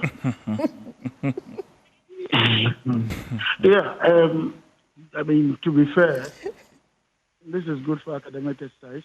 In theory, it will be good for the law, the development and reform of the law. But we all know, I mean, we all hold no divergent opinion that the removal of the Chief Justice may not necessarily be the removal as Supreme Court Justice. Some also want to do that. The removal means collateral damage, which I stand with because the grounds for appointment as Chief Justice are virtually the same grounds when you violate the basis for your removal. It is the removal process based on your rank that is different. For instance, if you are removing a circuit court judge, a high court judge, and all those stuff, there's a procedure. And you are occupying the office, you are a judge, no two ways about it, but as a high court judge, that is an office you occupy. And so when you are removed as a judge, it is not a punishment. It is not a demotion. It is punishment for your action. And that action also means that you lose your status as a judge. When the last story came out and the judges of the High Court were removed, they were not only removed as sitting judges of the High Court, they were removed also as justices as judges of the law court. So it comes with a collateral damage. Why? Because if you have been found to be corrupt, For instance, the law says stated misbehavior, incompetence, and inability to perform your task. And we all know that stated misbehavior has been defined in a couple of cases to mean that they are corrupt, to mean that behavior that contravenes the profession or putting the profession in disrepute and all that. Wanda. And so the actions of... Wanda, yes, I can hear you. Yeah. But before you proceed, from the beginning of this petition, I've heard a lot of people base their argument on Article 146. And they have constantly asked the question, show us what the president aired. The president is just following the procedure and the process in Article 146. What did he do? He didn't do anything. If you want to follow that, if I want to use that same principle and analogy, nowhere in that 146 did we say that if a person brings a petition for the removal of the Chief Justice, because the process is the same as removing the person, that process or that provision is used to remove a justice of the Supreme Court, this provision now imputes that by extension, remove her as justice of the Supreme Court. I don't know if you understand. I'm basing on the argument of how people have advanced it from day one, that, the president just followed 146. The president had nothing to do with it. If you look at the process, it's clear over there. There hasn't been any importation and imputation. In fact, when the Chief Justice said that she would have preferred this not in camera, she was reversed back again, that the Constitution is clear.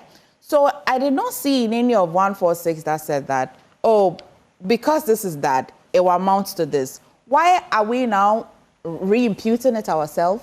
Because in any way in this country, it's not the president that removed her. He was petitioned. So if the petition didn't ask her removal from the Supreme Court, why are we saying it can amount to it?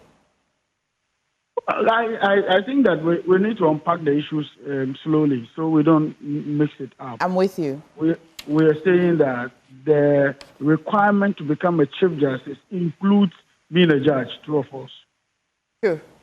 Now, so you are Chief Justice not because of your persona. That's the argument people are putting out. And that you occupy an office. And so if you have been removed from that office for infringements upon the law, which disqualifies you to be a Chief Justice, the argument is that that same provision that disqualifies you to be a Chief Justice also disqualifies you to be a Supreme Court judge. Granted, but where is the petition for you to use that argument? Where is the petition for that? When the IGP was removed, did he automatically cease to be a police personnel? Okay, please land. And Kwame has a very important question. Please argue. Go on. If you extend that to any other office holder, say, even though they are not the same, but say the President of the Republic, if we remove the President of the Republic from office, it's an office he's occupying. But immediately, even his right as a former president, it immediately is targeted or comes into question because you have been removed. For her to be a Supreme Court judge, is he a right? I'm coming. Now, we may not agree with the position of the law at this point. And I cited the example of those who were removed as High Court judges and Appeals Court judges. When they were removed, what happened to them in practice? Because then your moral dignity has been called into question. The dignity of the office has been called into question. Your practice as a lawyer has also been called into question. So I think that's why I said that it will be good for academic exercise, in theory, for us all to learn what the law, men will say about this. I will be interested to know what the outcome of this will be. But I know that there's collateral damage to some of these issues when it happens. And I can give you, varied examples. When the EUW Vice Chancellor was removed from office, what happened? Did he have to go back to the classroom? If he has to apply. You have to now apply to become whatever, or the president must reappoint you again before you can attempt some of this, and the committee will have to review it. I think sincerely that even though the Constitution is silent on the matter, the dignity of the office itself, because being a Supreme Court judge means that you qualify again to be appointed someday. Has that been quashed Certainly no, it has not been quashed because a prima facie case has been established. The committee has gone ahead to find you guilty of some of these offenses. And some of these offenses can actually be criminal. But because of your office that you hold, the punishment is removal. So if we are discussing this, we need to be able to make the distinction between is it a private right that you are a judge? Certainly no, it's not a private right. You are appointed. And that appointment stipulates that certain milestones are achieved before you can call yourself a Supreme Court judge. So it will be good for academic exercise. It will be good for the media and all of us to see how this thing pan out. Okay. Well, Kwame had a question, says that when the IGP was removed, did he lose his position as a police officer? I do not think that when you know, there's difference between if you retire. For instance, if a Supreme Court, what's the name, a Chief Justice retires and he's not due up to his 70 years in office, he can still serve in office until that time. He can still serve as a Justice of the Superior Court until such his retirement is due. Okay. Okay. Also, the bench that it were, and that's what it is. So we need to look at the right dimension, saying that if you retire, then you can still go back to do what. If she didn't retire, plus that is all the that it comes. I'd come back to the studio because your line is breaking, and Kofi, I come to you especially because Henry Naboche says that he's headed to court once again on a very similar matter. But let me start with Kwame. Say you say you are not a lawyer. Let's go to court. So government to welcome additional 40 deportees from US. The foreign minister has been speaking, and he has been constantly stating that, well, this is just a memorandum of understanding. I think that by the end of this conversation, we're going to be ending the conversation whether or not a memorandum of understanding is an agreement or it's not an agreement. But before I come to you, let me go on the phone and then engage Henry Nana watching Nana B. Thank you for joining us this morning. So you're headed to court? Directed my lawyers, Nana Ablakwa and Lenin Anania J. Clearly, the action of His Excellency the President and the Foreign Affairs Minister is a record and a complete that for our and start is to start. Before that in 2015. Manabi, would you just be kind to just reposition yourself? I'm not sure what the network is up to this morning, but let's try again, see if we can hear you clearly. Is it better? Yes. Thank you. Is it better? Yes, thank you. Okay, so I was saying that in 2016, myself and Madame Bamfo, we took a similar matter to court. You recall the Gitmo 2 case. A similar matter. This was a case where the then Mahama administration had again entered into a certain agreement, whatever definition they ascribed to it, and they had received 2 detainees from Guantanamo Bay. This matter was brought before the court, and challenging the legality of President Mahama entering into that particular agreement with the U.S. And the Supreme Court was very clear.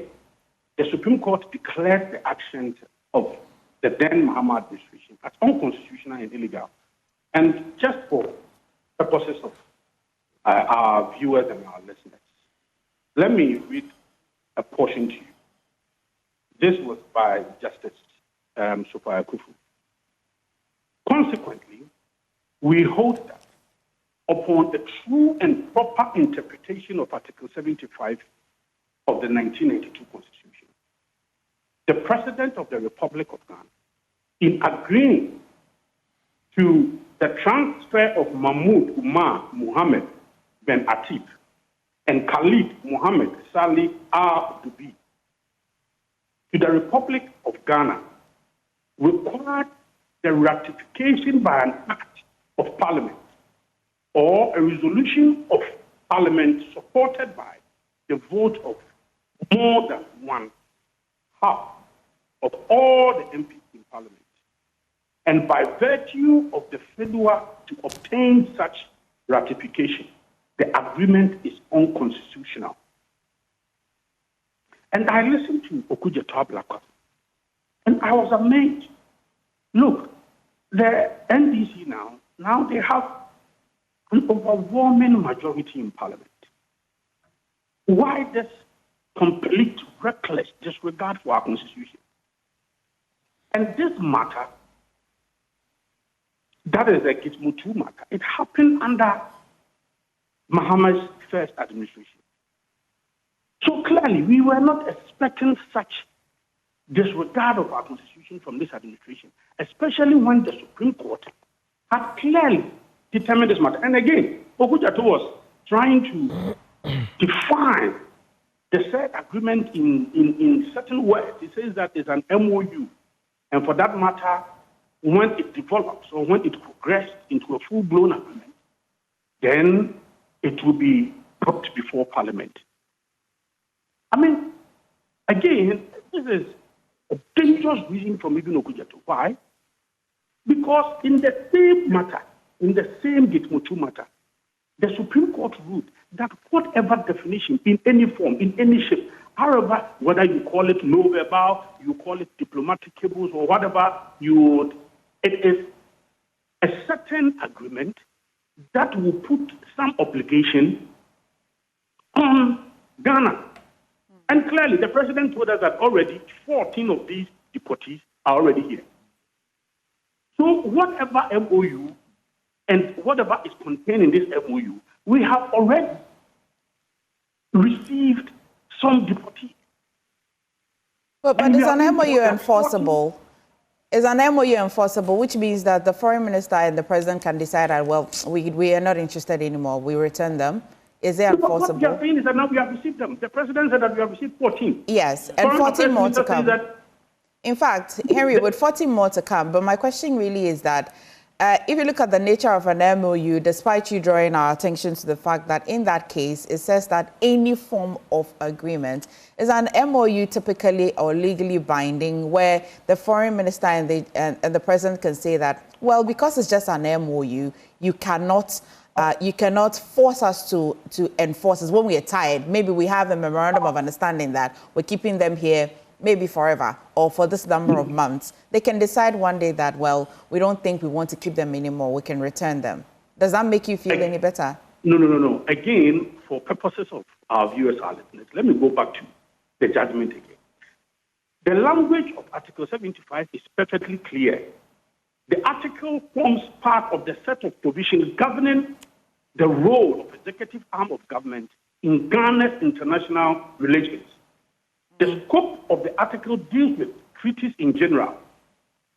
The body of the text makes reference to treaties, agreements, and conventions. It is also clear that the instrument referred to relates to Ghanaian international relations with other countries or groups of countries.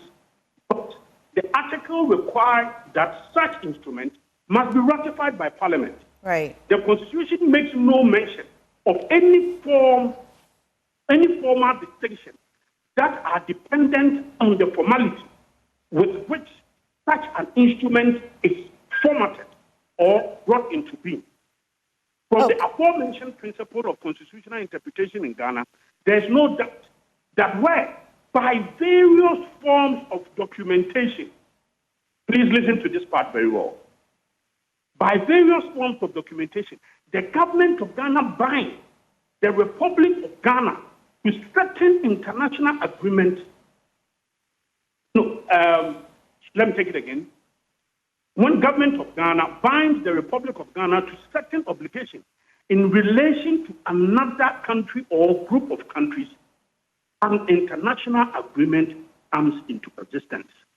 Taking into account the substance of Exhibit A, we are of no doubt that despite the fall in an obligation on the part of Ghana to the U.S. USA, whereby in Palia, Ghana binds herself to receive and resettle the third 2% and assume that for at least 2 years or longer, if warranted by circumstances, these persons are kept under the condition. This agreement is unconstitutional. Okay. And it should have been brought before Parliament. So the judgment was very clear. Please stay with me, Henry, especially because some people may have not heard exactly what the foreign minister said. Let me just draw the attention to what the foreign minister said, and we'll pick up on this conversation. Stay with me. Where he doesn't condemn the sanctions, the U.S. sanctions on Cuba, even though we have great relations with the Americans. Recently, you know that we have an understanding with them to accept West African nationals who have been pouring into our country. At the same time, we are maintaining great ties with Cuba. We're receiving a lot of Cuban medical doctors, the Cuban Medical Brigade. So we are a country that ought to be studied. How we are able to navigate since you brought the, I take that. Really since you brought the U.S. great relations. Prisoner issue, I listened to the president when he met us on the 10th, a week ago today, and he did admit that our relationship with the U.S., even though it was okay, was not necessarily at the best of places because of Mr. Trump's policies, his tariffs. So it's a bit baffling for us to, in a sense, do the U.S. this favor of receiving 14 deportees who are not even Ghanaians into our country. I mean, Mr. Trump hosted 5 African presidents in the second term. Mr. Mahama wasn't one of them. So I'm not sure Ghana and U.S. are as cozy as they probably were when Mr. Obama was president and Mahama was here. So why did we agree to this? So let's be clear. We didn't agree to this because we agree with President Trump's immigration policies. We are not doing the U.S. a favor. We are doing our fellow Africans a favor. We are offering them refuge. We are offering them succor. We are offering them hope. We want them to come back home and be comfortable. We solidarize with them when we see those images, the arrests, the violation of their rights, being detained against their will, and it's as though nobody wants to take them. So it was purely on humanitarian basis, and we have made clear that we did not accept any financial benefit whatsoever. We are doing this because we want to continue to position Ghana as that country which has always been the Mecca for Africans, for freedom fighters. We will avail ourselves to help fellow Africans in distress. So pardon my ignorance. So it is not about Fair enough, pardon my ignorance. If you have 14 Trump. Africans, 1 Nigerian, 13 Nigerians, 1 Gambian, why wouldn't their governments take them? Why do we have to take them? Yes, so you do know that the Americans have been approaching governments they consider friendly. That's what, at least when they engage me, and I've been to the State Department on numerous occasions for these talks, and they have indicated that they are approaching countries they consider friendly countries. Despite the allies. The tariffs. You know, the tariffs the were 10%. The tariffs were general, really. Okay. He slapped it on all countries, so they have said that don't use that to judge our relations. Everybody, you know, received the MCC too. Received we are not getting. Trump's. Yes, and really for the MCC, it was our own doing. AGOA is also off. The PDS and all of that. Yes, but AGOA, we are still a friendly country. We are clearly a friendly country because they approached us. And I think that if you look at the region, in terms of what we are doing with the Americans, the strategic cooperation we have, even with intelligence sharing, with security, we have a lot going on in health. Even despite the withdrawal of U.S. AID support, there's still a lot of cooperation in the health sector. You take the energy sector, communication sector. So there's a wide spectrum of cooperation that the two countries enjoy.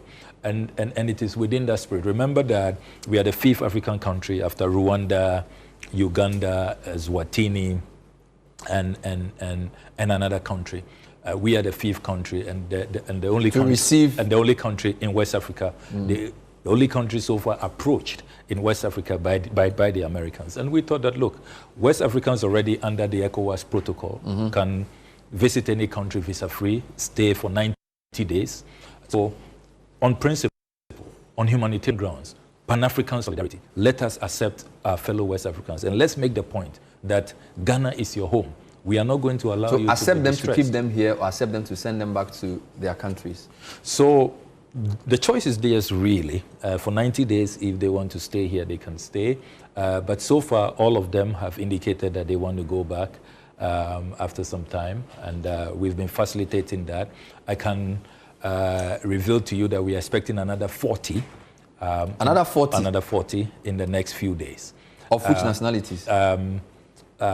West Africans. The understanding we have is that it will be West Africans. And don't forget that... Do you vet them before they come? Yes, we vet them. What caveats do you give the Americans? So we have said that... Who is not acceptable? Hardened criminals, convicted criminals.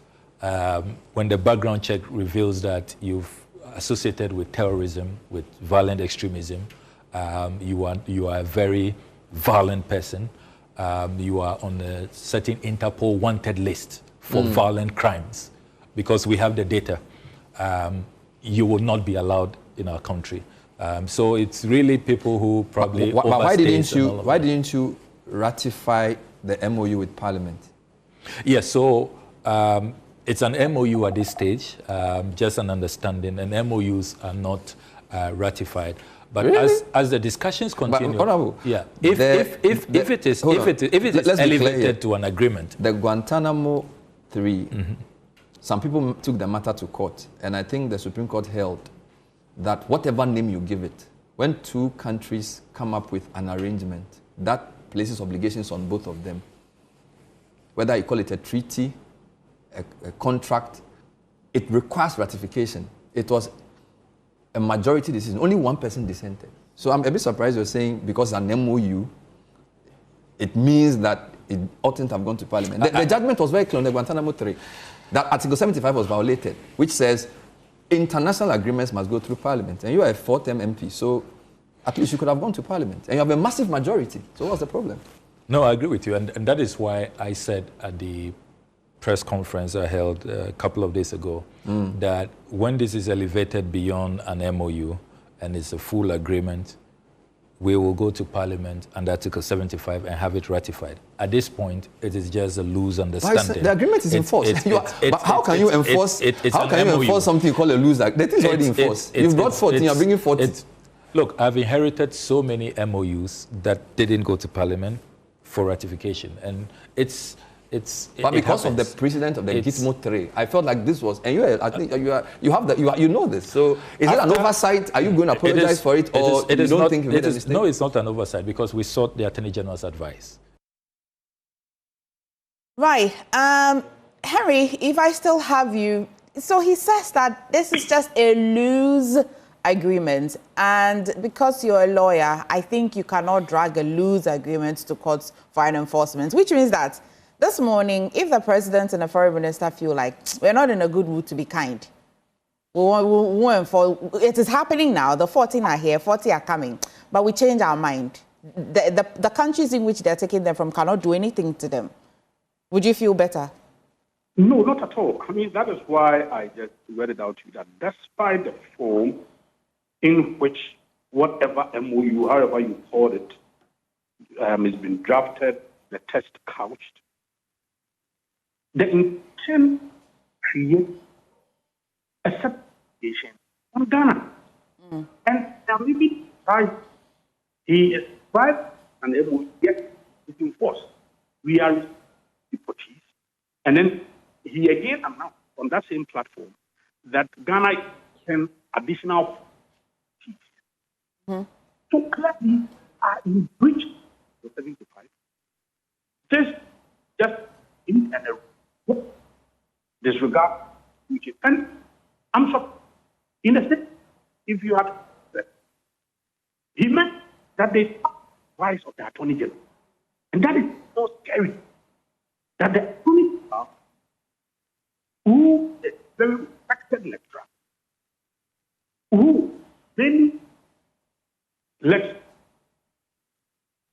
fight the case Margaret Bamfo and He should know better. But maybe either now my thinking is that either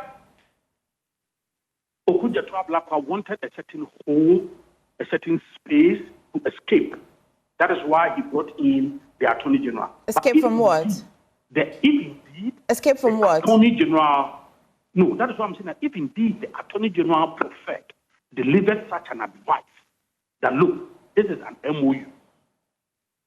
Hell with Parliament. Just receive the deportees.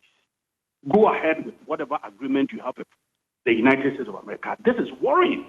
If indeed this is the advice the Attorney General gave, it is worrying. But it's interesting because you actually being averted our minds to the fact that in Parliament, the NDC's got a very handsome and beautiful majority. And so if this went to Parliament, it would get an easy ratification. Why do you think that knowing that they can get it done, they still didn't take it to Parliament? I am even surprised. I share the same view that, look, why don't you respect the provisions in our Constitution?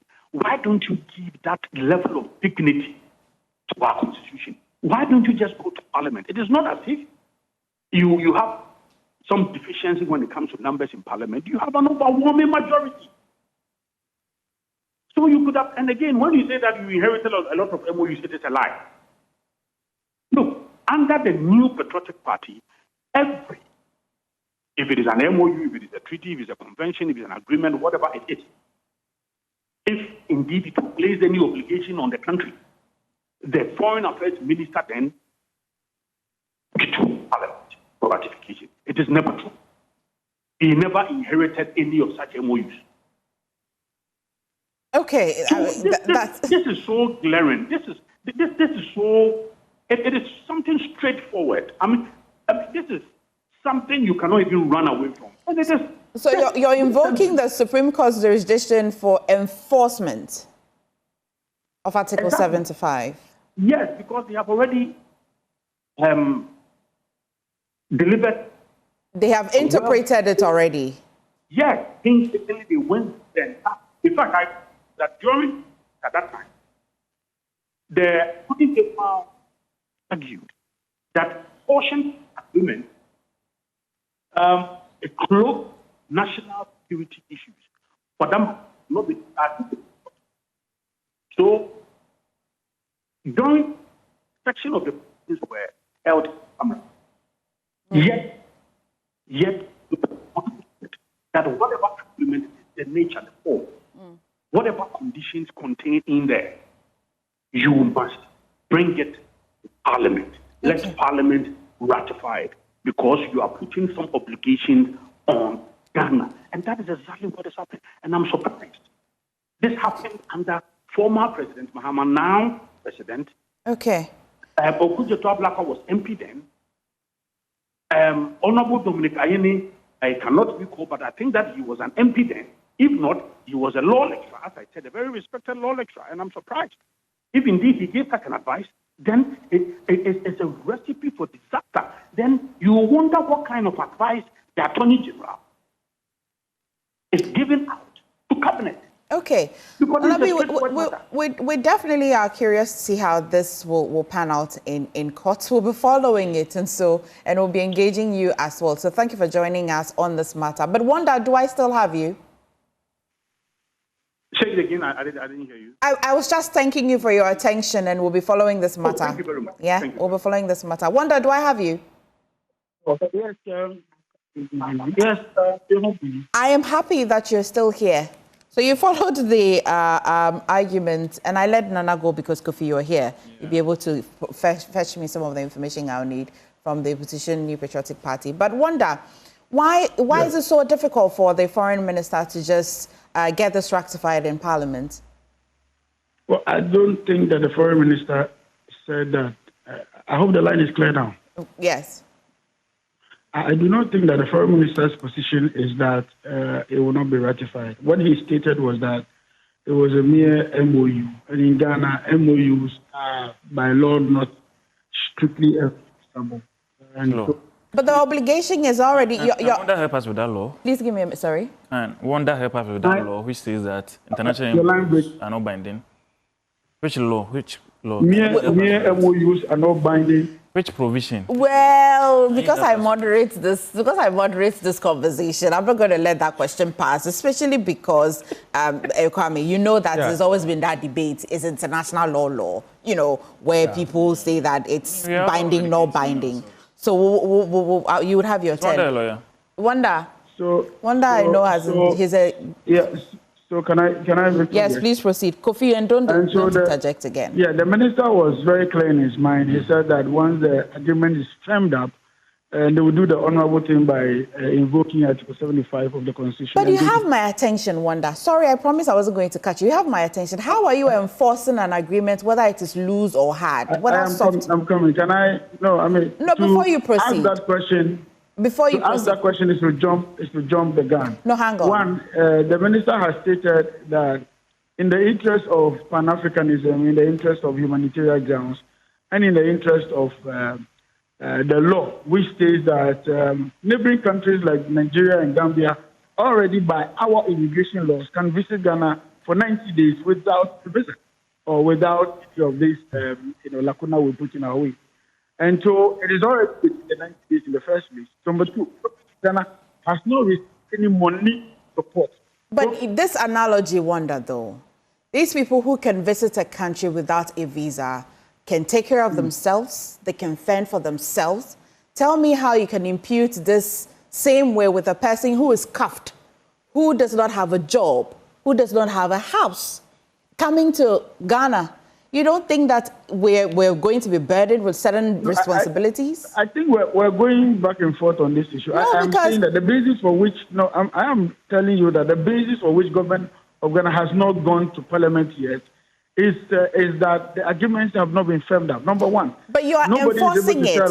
It's not an agreement. Let me finish and then we say it. Now, first of all, the essence of ratification is that, in a layman's language, correcting an earlier action that was not supported by law. Is that it? And so it's not as though the ratification is not going to happen. As we speak, we had an emergency on our hand. Government of Ghana entered an agreement with the U.S. By MOU, and some of these people needed shelter now. Would you have rather waited for them to go through the pain and the agony of what they are going through in the name of ratification? It takes you forever, and lives are lost. So in the case where is that what you get from the foreign minister? I'm coming in cases where lives are at stake and government of Ghana has gone into such an MO. I think that one thing to do is to go on and do the ratification. The law is that you must ratify before they come. It says that you should. In the case that Ablakwa will report over, that is very clear that what is simply endorsing that was taken earlier without the respect basis law. And so if the people are in the president, including the foreign minister, still does the money over for ratification. So I do not think that we are away from that. Wanda, stay with me. Just stay with me. Let me come back to stay with me because the network is not very favorable this morning. But Kwame, in my little readings, if he's explaining what ratification means, is that if the foreign minister went on in a certain agreement, you now come to Ghana to rectify it. I do not think that it means that the action should be ongoing before you come to Parliament to rectify it. I think that when you have gone on the memorandum of understanding or you have signed the agreements because of the international powers imputed in you, when you now come to Ghana, you come to Parliament and then rectify that document or that agreement with which you have gone into. I didn't think it meant that you can proceed to be enforcing a certain agreement before you come to Parliament to enforce it. Help us here. Well, when it comes to ratification, honestly speaking, it can be done at any time. But the best practice would have been to bring this MOU before Parliament, before the 14 or so even touch down on our soil. Because this 90 days thing, I don't think, with all due respect to the Honorable Minister, he's doing very well. He's my fellow vandal from Commonwealth. We're there at the same time. on what basis did they touch down on Ghana's soil? Did they apply for a visa? No, they did not. They were deported by the United States. And Parliament should have been privy to this agreement. Of course, when it comes to how ratification works, it means that you've done an act in your capacity as an officer of an institution or an organization, and you did not seek the consent of the board of directors. You can later bring it before the board of directors to either accept it or reject it. And it is not automatic. So it's quite a dangerous act that was done. It should have come before Parliament, before, I mean, they even landed. Because, be that as it may, NDC has a majority in Parliament. These are apparently, we heard some of them had been sent to their home countries. We later hear that they are still in custody. I don't have, my learned friend Baka Vomavo has applied for a mandamus to bring them before them, habeas corpus. Habeas corpus, okay. Habeas corpus to bring them before the court. So I don't know whether they are here or they've gone. But assuming Parliament, for some reason, refuses to ratify it, then that means that these 11 or 14 can take legal action against the country. Yeah, already. Yeah. But they've already, yes. Already. So, well, unless Parliament was consulted in a way, because an MOU is a precursor to a substantive agreement. So the Honourable Minister is right in that an MOU is not binding. In legal parlance, an MOU is, we intend to do this. Okay. These are the modalities. Before you have the contract itself. But the MOU does not, it sets out the limits of the contract itself. Can you start enforcing the MOU before you go to? Can't. You have to sign the actual contract. But of course, the act has already been done, and the earlier it is taken to Parliament for ratification, the better. If it's taken to Parliament and it's ratified, then the action by Nana Boachi may become moot. But if it's taken to Parliament and it's not ratified, then we'll have a problem on our hands. But of course, you can really tell that with this majority, Parliament is likely to ratify it. So the ratification is more or less a done deal. Could it be because the foreign minister knows that well? It will be ratified anyway. And it's possible that they had already been briefed, but they may be busy with other issues. Yes. All right, Kofi. MFA. Yeah. It's not right. You know, the fact that MOUs are signed before ratification doesn't mean the provisions of the MOU are effected before ratification. These are two different things. You sign it, you send it to Parliament for formal approval. This is what all parliaments do, you know. So when Parliament approves it, then you can effect the provisions in that MOU, which is what? Bringing those 14 detainees or the additional 40 that you want to bring. Now, what do we have on our hands? They have sued the government against their continuous detention. Why are they still being detained? Did they bring them to integrate them into the society, or they just brought them to detain them in military barracks and all? And MFI is clear. You know, this speaks to the government's continuous disregard for the other arms of government. They are just abusing their executive powers. You know, you've removed the Chief Justice, you want to weaken the judiciary. When it comes to the legislature too, you have two tests already. Just follow the formal approval processes of ratifying such international agreements. MFA, whether it is an MOU, a treaty, an agreement, an international loan or whatever, once it is international in nature, Article 75 stipulates that it must go to Parliament for ratification before the provisions are implemented. It is straightforward. So they should admit the aid and go to Parliament. Why do we go to Parliament, you know, on these things? So that all the parts of the House can contribute to the treaty. What are we getting in return? President Trump is very transactional. Humanitarian grounds there. What do you want in return? No, President Trump is someone who doesn't do anything for free. He has cancelled AGWA, you know, imposed tariffs. Almost everything he does is transactional in nature because he's a business. But the foreign minister has been clear. He says that to our fellow African countries. To Africa, yes, but the Americans are benefiting. They are expunging, you know, people who entered their country illegally. When United Kingdom signed a similar agreement with Rwanda, before the first refugee would touch on the soil of Rwanda, they had gotten £300 million already. You know, they negotiated it, it went to their parliament for approval, and they knew where they were getting in it. So fine, they are West African neighbors. We can get them and integrate them into our society. But if it had gone to parliament, probably the visa restrictions they have imposed on us, executives and all that. Now ministers, aside ministers and judges, all government appointees have to go through interview processes for visa. This action by Nanabi going to court, what's the worst that can happen?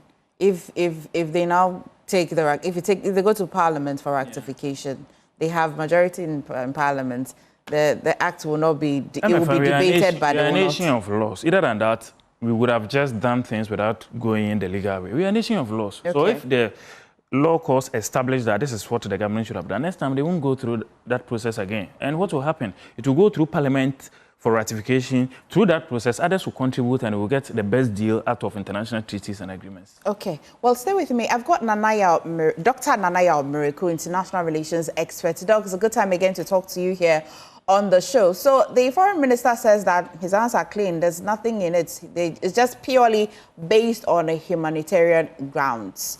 What do you say to this? We're not getting anything in return at all? Well, I think it depends on where you sit on the side of the fence. You want to believe the words of the chief diplomat of the country that we are not getting direct financial benefit from this. But there's also what you call unconventional diplomacy and the dividends that yields out of it. You and I would agree that Ghana has not been, on the good side of the U.S. in terms of U.S.'s foreign policy. And I said the last time that it is not a case of Ghana alone.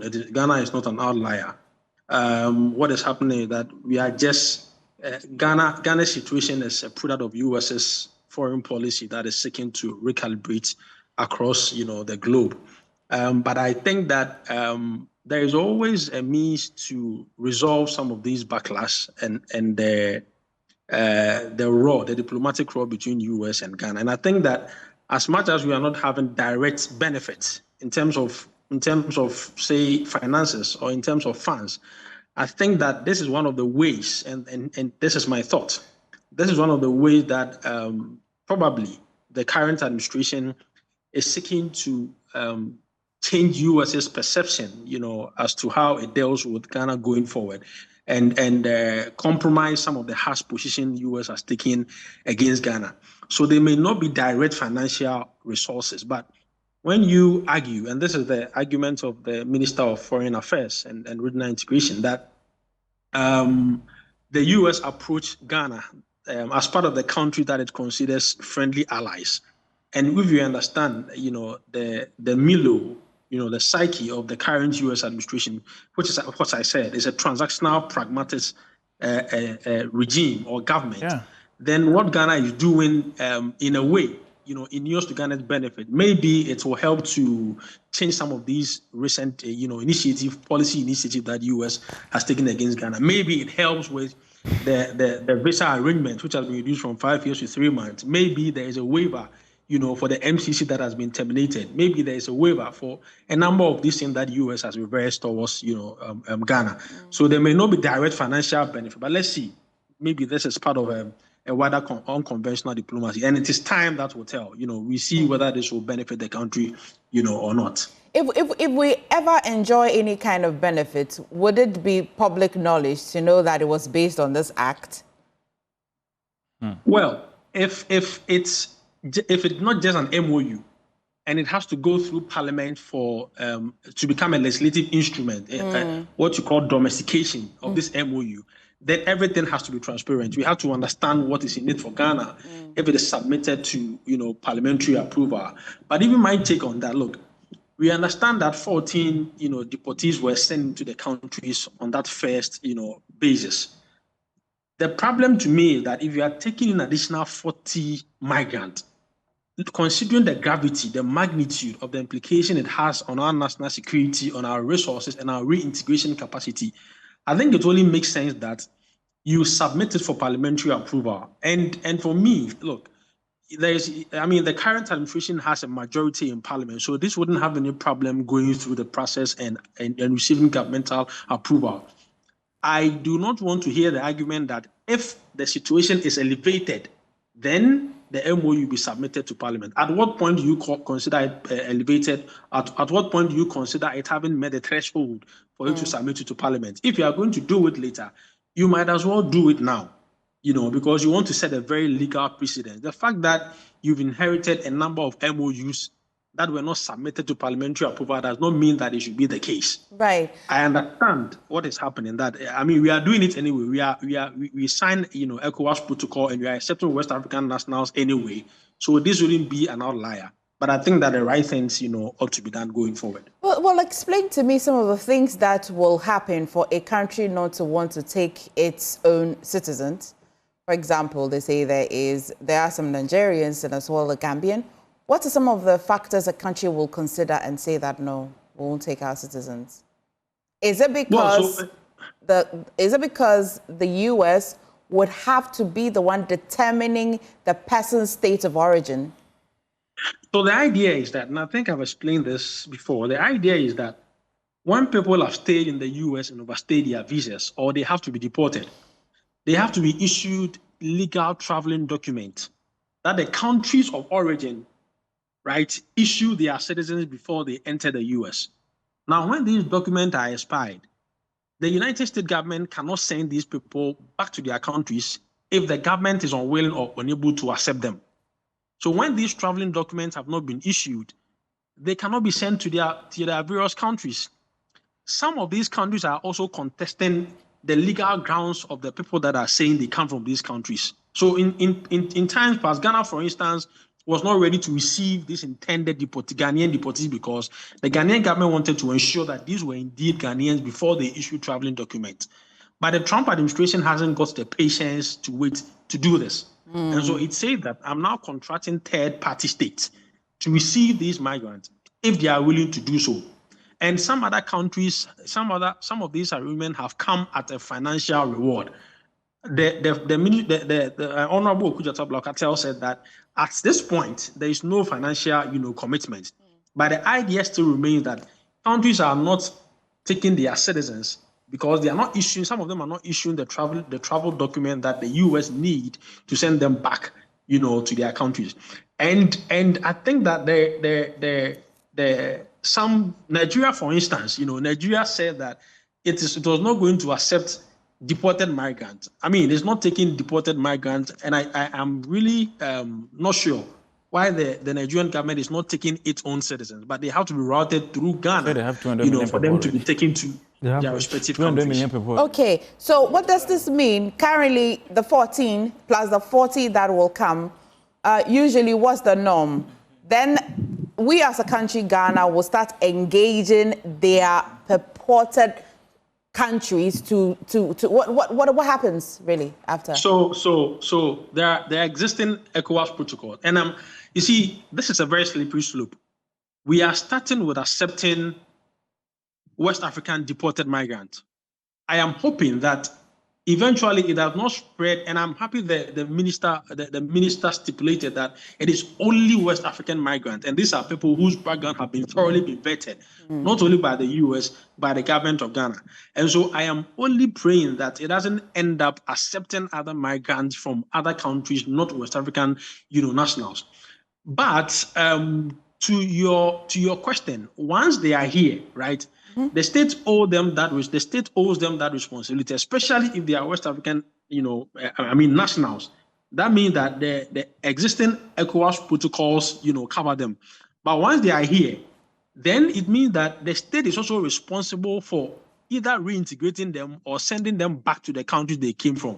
And the government has indicated that the plan is to send them back to their countries. And so the onus then lies on the government of Ghana to then engage to the embassies of those countries in Ghana and then find a way to take them back. Okay. But mind you, some of these migrants are also not interested in going back to the countries that they come from. And that is why some of the 14 that are here have actually sued the government of Ghana on two grounds. One, the fact that they've been held more than 48 hours in military camps, the habeas corpus agreement. And then the second is that they are seeking to place an injunction on the government of Ghana to send them back to the country that they came from. So this has even taken a legal dimension, and we can only wait to see, what happens. The president of Ghana is giving, I'm sure he's going to address I'm told he's going to address the UN General Assembly. Yeah. Because this is a heated international development, I'm sure he might have a word or two to say about that. So, Right. I mean, we can only wait and see what happens. Thank you. Thank you so much, Dr. Nanaia Mreku. Always excited to have a conversation with you. You make it quite simple for us, but we're almost done here. I'd give you a minute each to wrap up almost everything that we have said today. What would you want to wrap on, Kwame?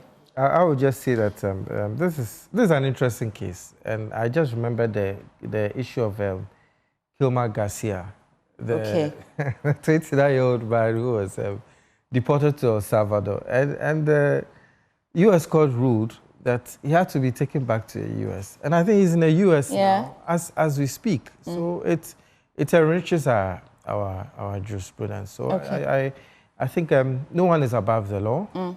So let's see how it pans out. If indeed these men end up having the agreement ratified, then we just have to speak to their countries to accept them, or they can be integrated here. You know, Ghana is home to all West Africans and all Africans. I mean, we are very accommodating people. However, if it's found that there's any issue, then they will have to be sent. Kofi, I'll give you the last few seconds, but let me go to Wanda because I want to get him off the phone. Right. The network is not bad. Wanda, a few seconds for you to wrap this morning. Excited about the observation of Ghanaians on this matter. I do not think that government has set out to do anything in respect to infringement of the law. Ratification remains like ratification. The law has also not stated how long it should take to ratify such agreements. Number two, if you have to go to Parliament to ratify such an agreement, it means that you're speak only for a right or a company. Are you going to Parliament that we are Unfortunately, Wanda, thank you for at least trying to hang in there for us for this conversation. Network hasn't been very kind, but if you take a few seconds. Yeah, MFA will end with Galamsey. The NDC, then in opposition, said everything about Galamsey. From fighting with AI to asking the then government of Nana Addo Dankwa to declare a state of emergency. Speaking against deportation of foreigners engaged in Galamsey, they said they would prosecute them when they went power, but they are still repatriating them. They have not prosecuted anybody. They said they were even going to release all those we had, prosecuted because of Galamsey. Honorable Okudzeto stated about 15 things he thought could do to solve Galamsey. Now the boy is in their court. They should do those things to face Galamsey. President Akufo-Addo banned small-scale mining in April 2017. So the NDC cannot tell us 8 months is not enough to act on Galamsey. They should act now and stop blaming the MPP government, which is past and gone. Kofi, thank you. Mami, all the best on 21st. Okay, happy birthday to Osafo, and also wherever he is. 22nd is my father Kojobosio's birthday. We declared 21st as a holiday, but the NDC has rolled it back. They don't like Kwame. Please wish your father a happy birthday. I also want to wish my father, Mr. Kojobotio, a happy birthday. Oh, wow. Advance on the 2nd of Father is a big man. Nice. We thank him for all that he does for all those around him. Thank you so much, Kwame. Thank you so much, Kofi. Thank you so much, Wanda. Dr. Nanaia Mreku as well joined us earlier, and Harry Nanabocha as well joined us earlier on this conversation. This is the AM show. Don't go anywhere. We'll be right back.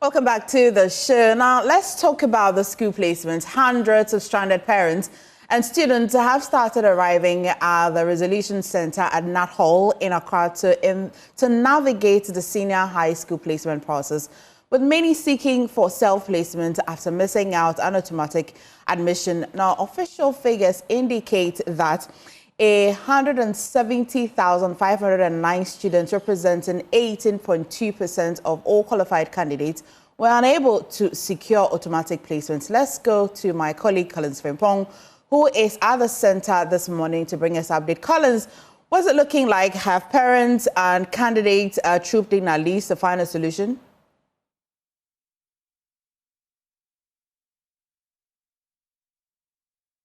MFA, we got here around 6:40 a.m. this morning, and the moment that we got here at the Nat Hall in Accra, we saw about 100 to 200 people, both parents and students, who are always trying to secure placement. At that time, the auditorium wasn't opened for them to go inside. So behind me, there were tents, about 5 tents that were set up for them to stay there until the auditorium is open for them to go in. Right now that I'm speaking to you, we are currently outside the Nat Hall building. We are just at the entrance. That behind me, you can see the red banner there that they've written SHS and TVET placement, which shows that it is free. Anyone who wants to change his or her school or wants to secure self-placement can come here and do it without paying any fee.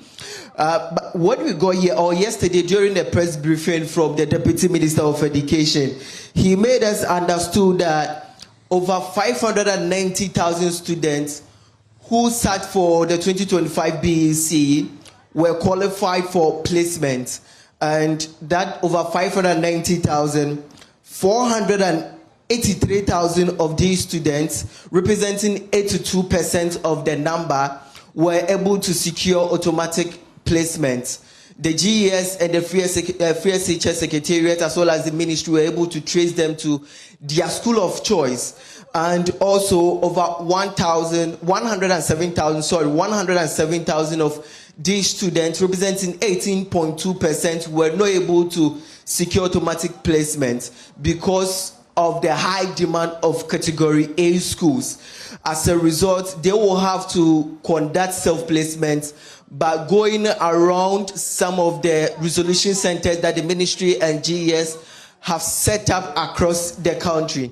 And when you come to Accra, the Nat Hall is one of the areas. Right now, we've not been able to gain access into the auditorium because they are now trying to arrange the place and also ensure that things are in order. But I can tell you that when we went there, we could see that people are stranded in there, that they are trying to change schools. Some of them have gained schools that they think is far from them, so they need to change and get schools closer to them. Some also have not secured placements that they qualify to get schools, so they are trying to see the schools available and also ensure that they get placement. And the secretariat have also deployed some officials around across the country. So right now, if you go to every district education office as well as regional education office, the placement resolution centers have also been set up across these areas, and they are ensuring that anyone who is facing challenge will have their issues addressed for them. But here in Accra, I can tell you that we are having hundreds of people currently at the Nat Hall who are trying to secure placement for themselves. Right, Collins, you noted... So right now, if you can see, we have about tens of people coming out who I believe they've been able to secure placements at this point that I'm engaging you.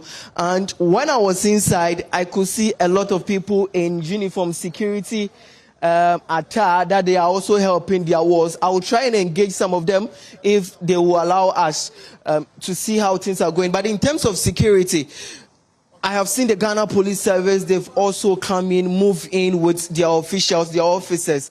That in the auditorium, I could count about 5 people in there. And outside too, they have a pickup truck outside that they are ensuring that security and everything is also in place. But as and when we get people, we get more information, we will update you. MFA.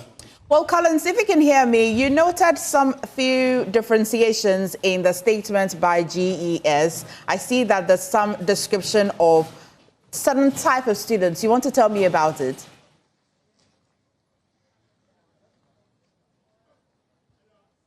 Please come again, MFA.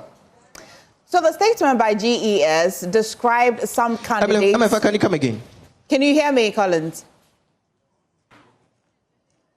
If you can hear me, the statements released by GES describe some students differently. You want to let me in on that?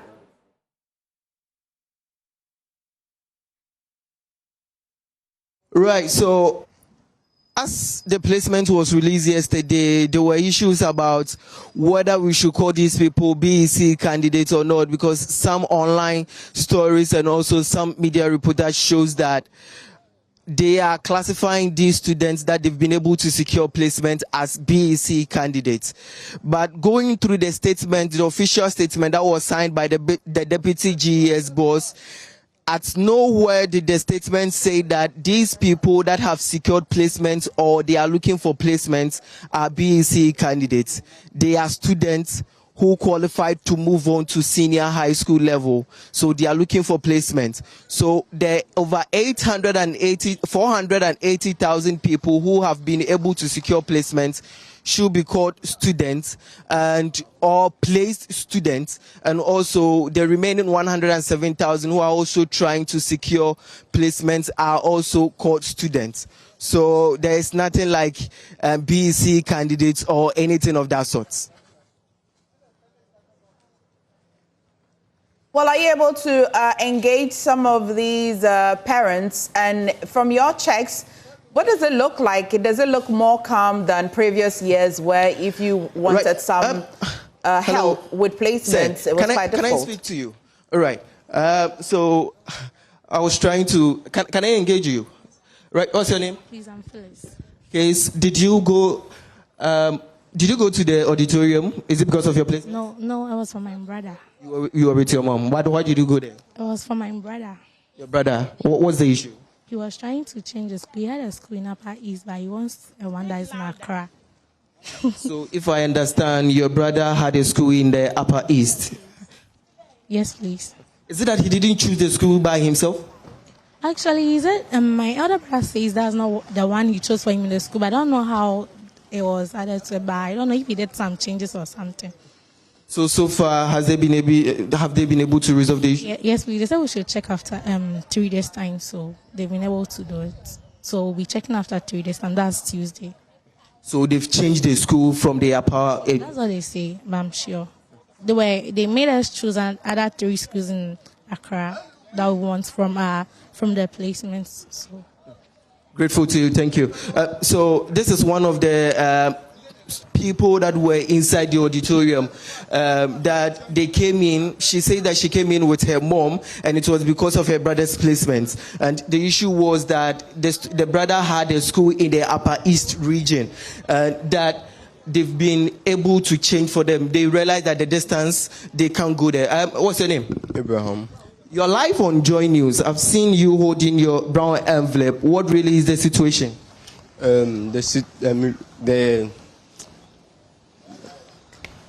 Did you come here because of the placement? Yes, please. What really is the issue? My location. Why? Which region did you get your school? In this one, the Greater Accra region. And you had your school in Eastern region? No, I had it in the Greater Accra region. So tell me, why do you want to change it? Because of my location. Your location? Where are you located? I'm located at Dodowa.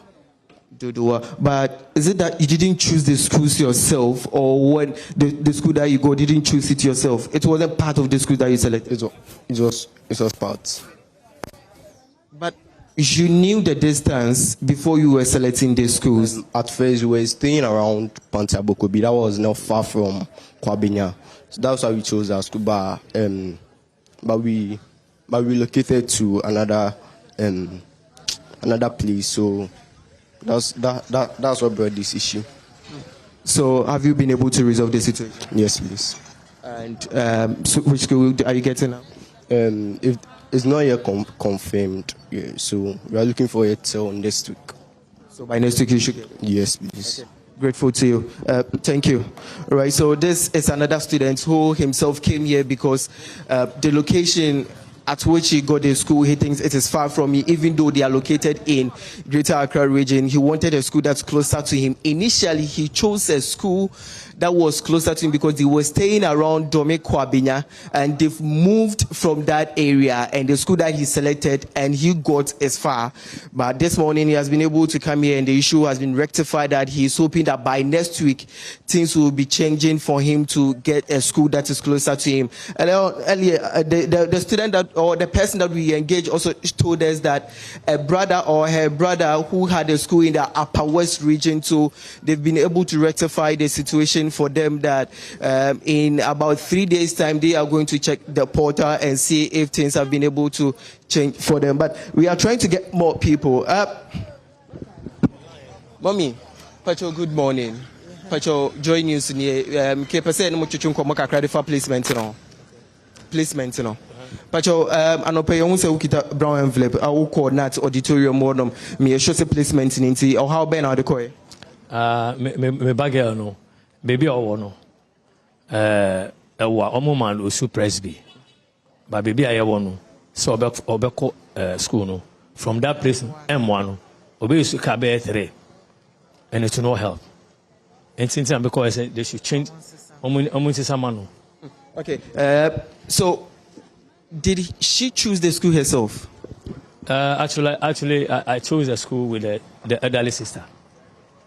And then one of the teachers also supported her. At the time you were choosing, you didn't consider the distance between where you are staying and where the school was located? No, that is why I choose boarding schools. Me share distance I may hear no. I ever born no. Into me choose Manfi. Manfi we Methodist high school. And I may choose is it Eburi Presby. Me choose and also boarding.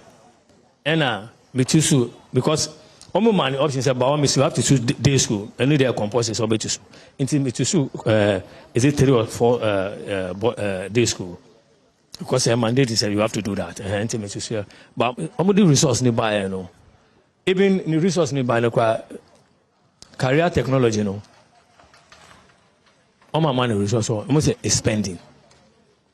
Pending all my money grade 21. So I was even asking a question that how come? I know that all the results have to come before you tell me that I've gotten this.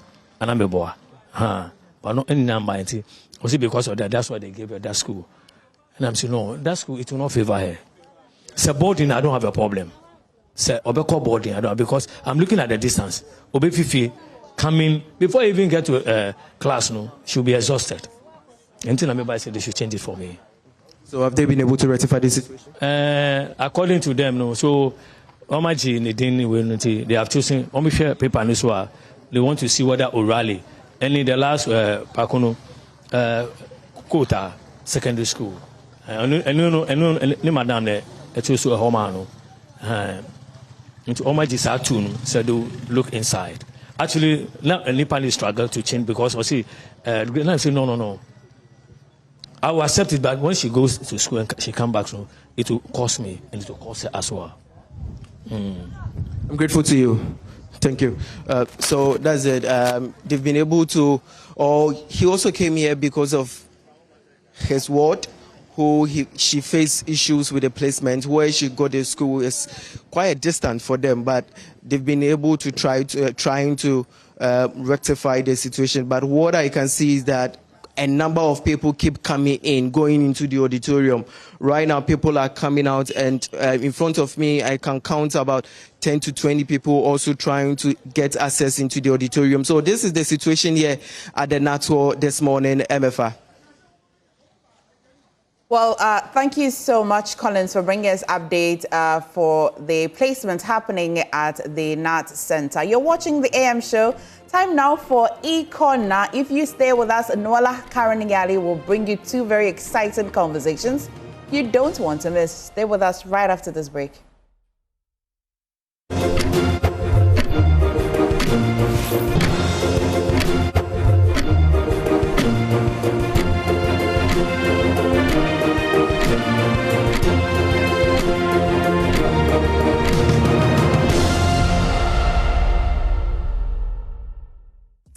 All right, so you're welcome back to the show, but of course it's now time for E-Corner. And just in case you do not know, well, Ghana is once again making global headlines for honoring its cultural ambassadors. And at the launch of the 2025 Diaspora Summit in Accra, Foreign Affairs Minister Samuel Okudzeto Ablakwa presented diplomatic passports to 5 distinguished Ghanaians whose influence continues to project the nation on the world stage. Travel vlogger Wudemaya, Grammy-nominated artist Rocky Dawuni, broadcaster and entrepreneur Anita Erskine, contemporary visual artist Ibrahim Mahama, and entrepreneur Denta Amwateng, MBE, all recognized for carrying Ghana's story beyond our borders. Let's take a look.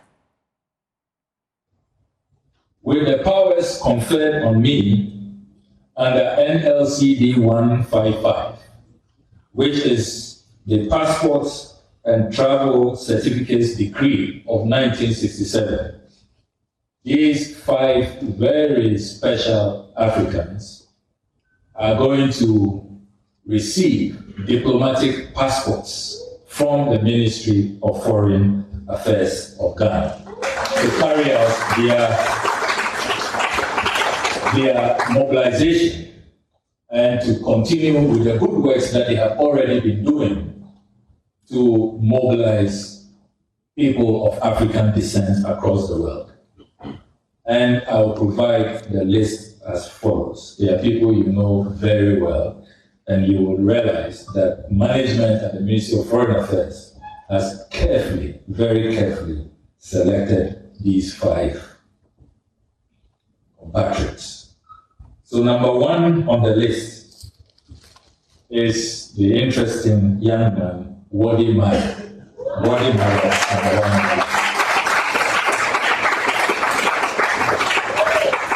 He has done so much to promote African tourism and to really bring the African people together. And we think that he should be honored with a diplomatic passport to further enhance his work. The second person on our list is Lady Denta Amwateng, who continues to inspire many of us from the work she does all the way in the UK with the Cuba Awards.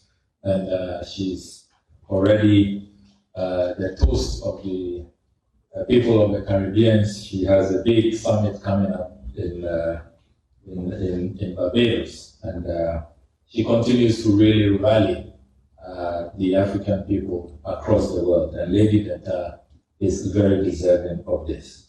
Number 3 on our list, who also needs no introduction, and who has dedicated all his life to advancing the cause of African people, is no other person than the iconic Rocky Dawuni.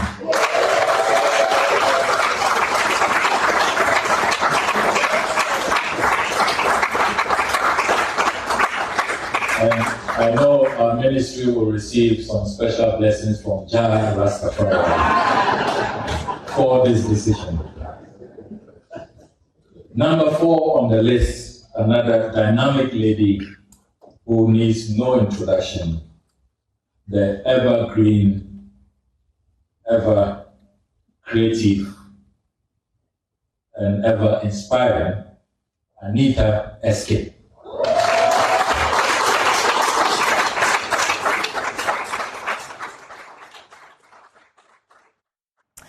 Now, out of the 5 recipients, I'm honored to have 2 with me today on A-Corner, both joining us live via Zoom. Anita Erskine is a celebrated broadcaster and entrepreneur whose work spans media, mentorship, and advocacy for African women in leadership.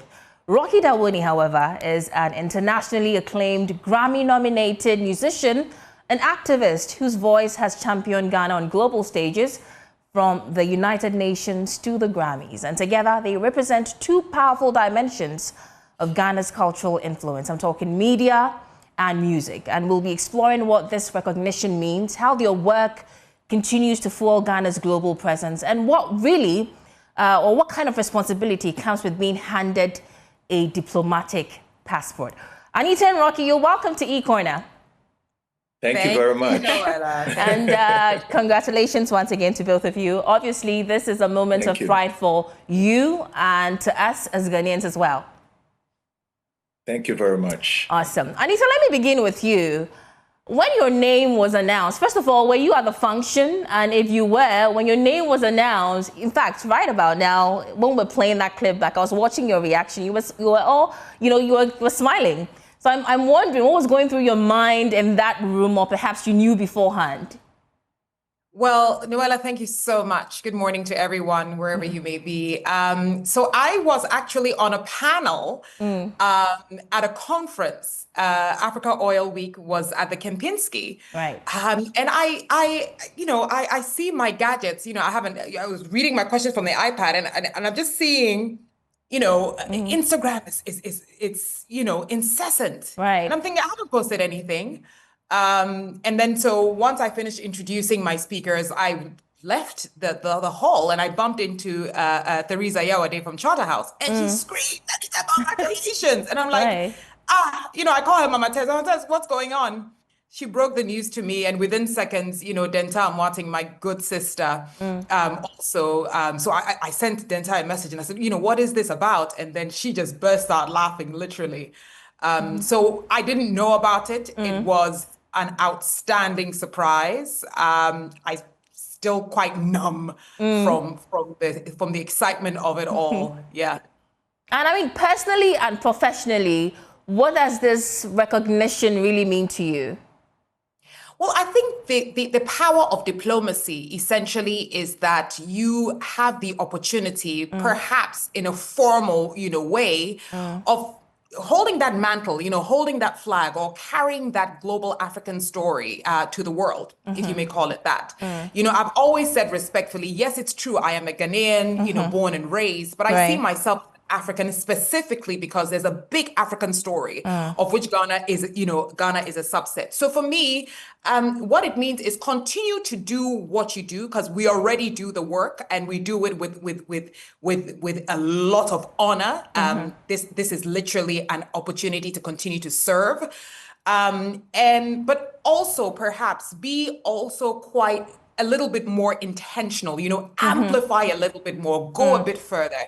But ultimately, it feels like a country and a nation asking you or giving you a mandate to take the narrative, and we always say Africa has a dual narrative, but to take the narrative of Africa as a prosperous, continent, and take the narrative of Ghana as an exceptional country to the world, and bring the world ultimately to Ghana. And I love what you just said, being intentional about, propagating the African narrative to the world. It's excellent. Rocky, you have flown the Ghanaian flag on global stages for decades. Yes. From the Grammys to the UN, and I mean, the list of feats you've attained is endless.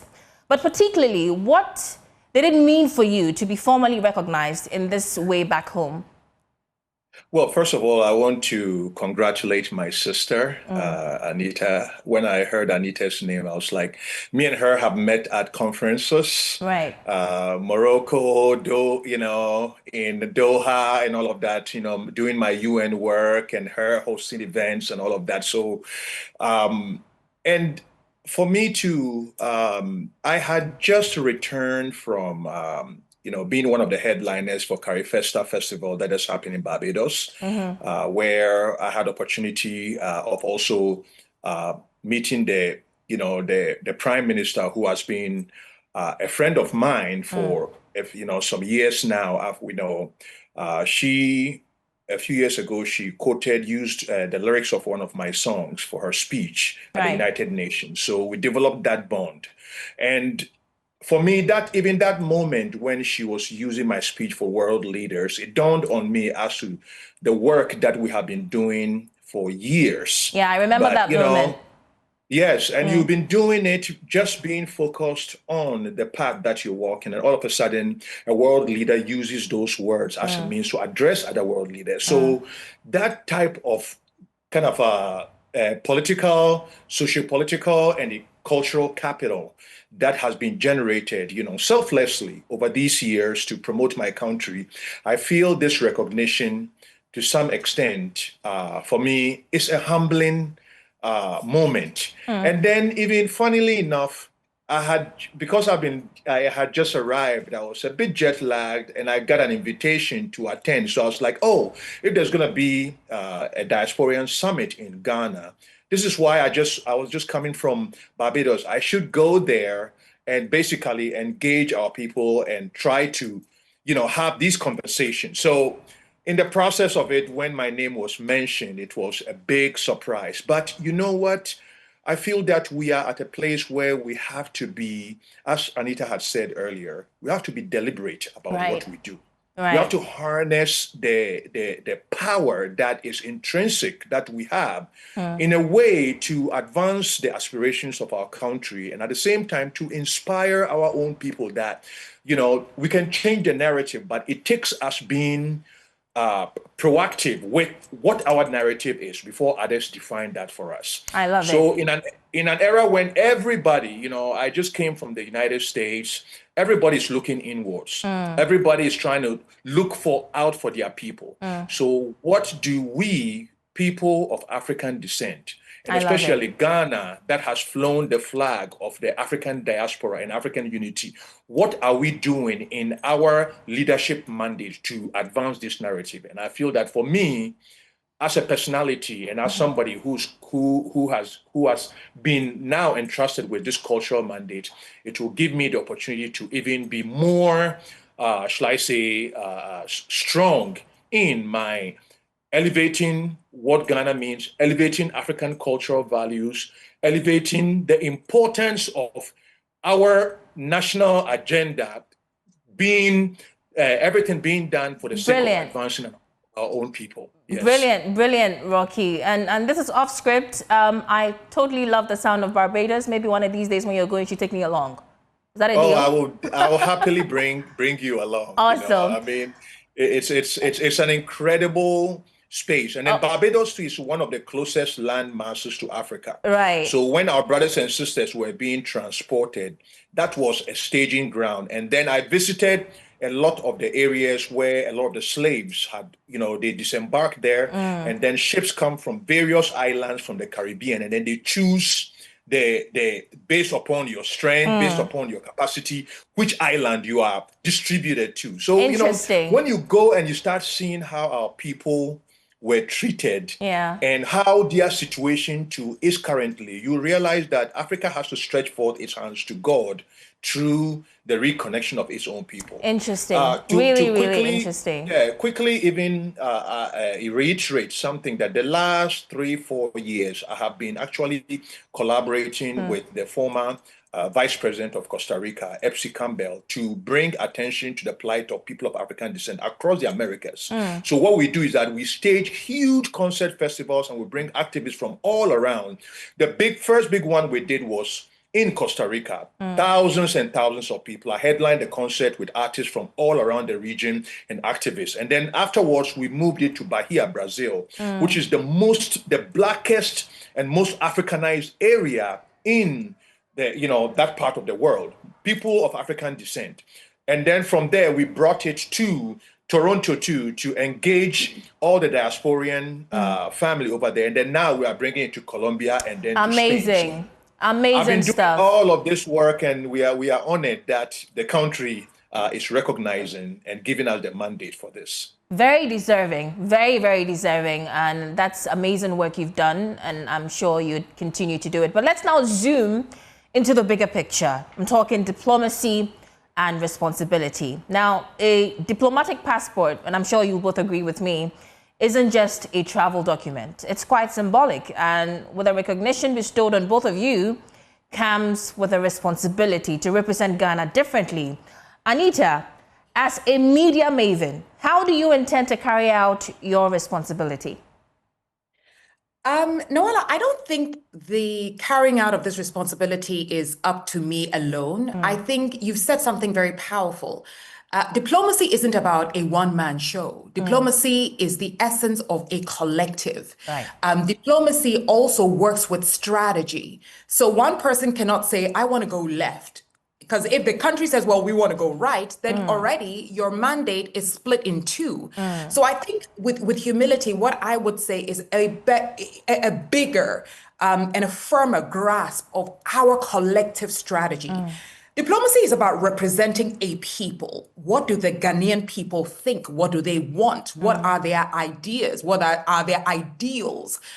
So this journey really begins with that big conversation. And with a conversation, you build a strategy. Then with a strategy, you're able to identify the necessary resources and channels through which you will be able to realize, the ambition of this strategy. So I don't think it's fair to say, well, you know what, Noella, I'm going to go here and I'm going to go there and I'm going to go here. But I do think that at this point, the opportunity that has been bestowed on me, actually the blessing that has been given to me and entrusted in me by the Honorable Minister Ablakwa and his team and the country as a whole, means that there is a responsibility of owning what Ghana needs, owning what West Africa wants, and owning what Africa's ambition is ultimately in the work that I do, and making sure that I wear the armor of neutrality, which is crucial, neutrality, and pride. There's so much to be proud of. Whether our narrative is to the left or right, there's so much to be proud of. Noella, really quickly, I have the honor of working on a variety of projects where I am able to identify the power of women in leadership. I'm able to underline the essence of entrepreneurs and innovation. I'm able to spotlight, citizens, and how gradually we are beginning to understand that we've been powerful this whole time. This whole time we've had power, but how you exert the power and how you use it to achieve your dreams is another thing altogether. So to answer your question, I would love to sit down and together draw this big, broad strategy. Rocky was talking about Barbados. My dear sister, Lady Denta Amwate, taking Guba, for example, to Barbados. And well, I will take you myself. If Rocky doesn't take you, me, I will take you as my plus one. I don't take lightly to. Promise, don't worry about it. I say it live on air. I will take you myself. Okay. But being able to take Guba to Barbados as an example is as an example of a pillar within the strategy to merge the two continents, or to merge Africa and invite our brothers and sisters from the Caribbean and own them. And when I say own them, I don't mean, dilute their essence of being from Barbados or from the Bahamas, but own them as we have a shared history. And in history, there's shared power, and let us achieve our goals together. So hopefully that answers your question. I love it. And I love the sound of also moving as a collective and being, strategic as well. But Rocky, how can creatives like yourself amplify Ghana's soft power globally in ways that perhaps traditional diplomacy cannot? Well, the thing is that the concept of creativity and artistry has an innate dimension of diplomacy to it. To be an artist and also transcend your own borders and engage other people in other borders with unique cultures, you have to have the finesse of communication. You have to have cultural insight. You have to have the ability to transcend, the differences. And the power of music sometimes makes it natural for artists to do that. It's second nature. But when you start distilling this attribute, in a way that is tangible, then you start getting into the realms of, politics and realms of true democracy. Myself, I have been one of the people that has really had a lot of success, both off the stage. I have been a United Nations ambassador.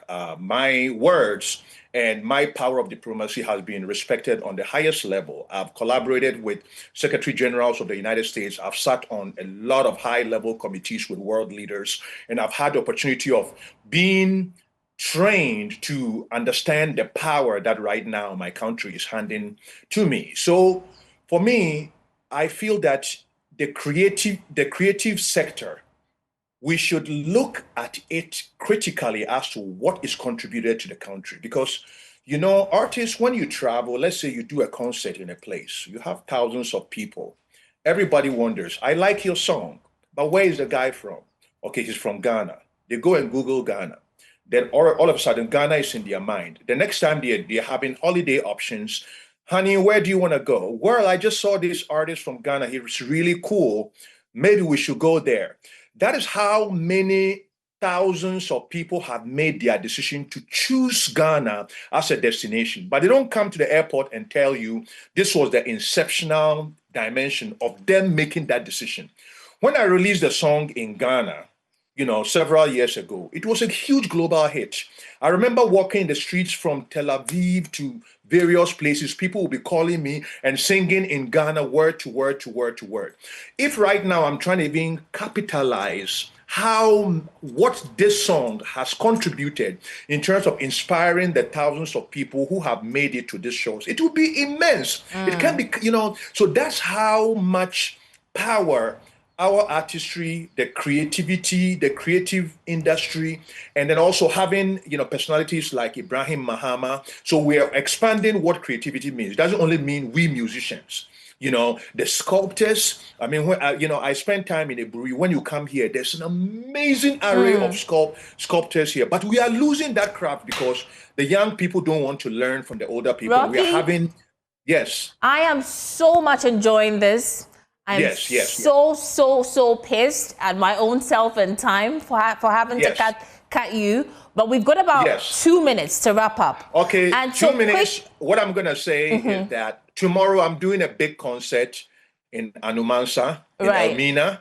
We're going to be celebrating Osaje for Dr. Kwame Nkrumah. And then on November 1, 2, I'm doing another concert too in the northern region at my own traditional village, Bumbong, the Yinujil Yam Festival. It's also part of enhancing brands and culture that is here. We don't have to only do it outside. We have to also elevate and put value to what is here. So tomorrow, everybody, make it to Elmina for the concert. Afterwards, then you continue to Nkrofo the following day on Sunday to go and celebrate Osadefo Dr. Kwame Nkrumah, who has been instrumental in creating this kind of political capital that we are all right now spending everywhere around the world. Yes. Love it.